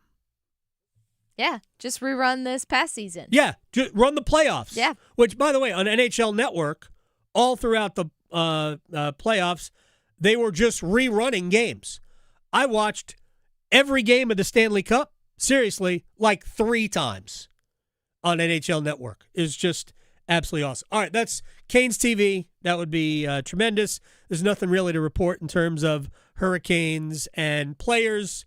We know that the roster is essentially unchanged, apart from Frederik Andersen leaving, going to Edmonton. By the way, he got married, I think, this past weekend. Congratulations to Freddie. Yeah, and he went somewhere where they had a bunch of Legos with the cup too, because there's a picture of him holding the Stanley Cup in front of a huge Lego statue. That's awesome. I know. I love what guys do with the cup. Yeah, absolutely love it. William Carrier ate poutine out of it. He did. That's just nice. Amazing. Panthers camp, nothing really to report other than, and it's bad, Nick Scorton hurt. Probably knee injury, out for the year. Just probably. We have not heard that officially, but there isn't anybody that is thinking otherwise. And that's a tough blow. We already knew that Taylor Moton was out, blood clots in his lungs. That's not an injury. That's a medical condition that will take time to remedy. And I don't know if we're going to see Taylor Moton on the field at all this year, but it's mid-July. And Frederik Andersen dealt with the same thing and essentially missed like 4 months. So where does that take us? August, September, October.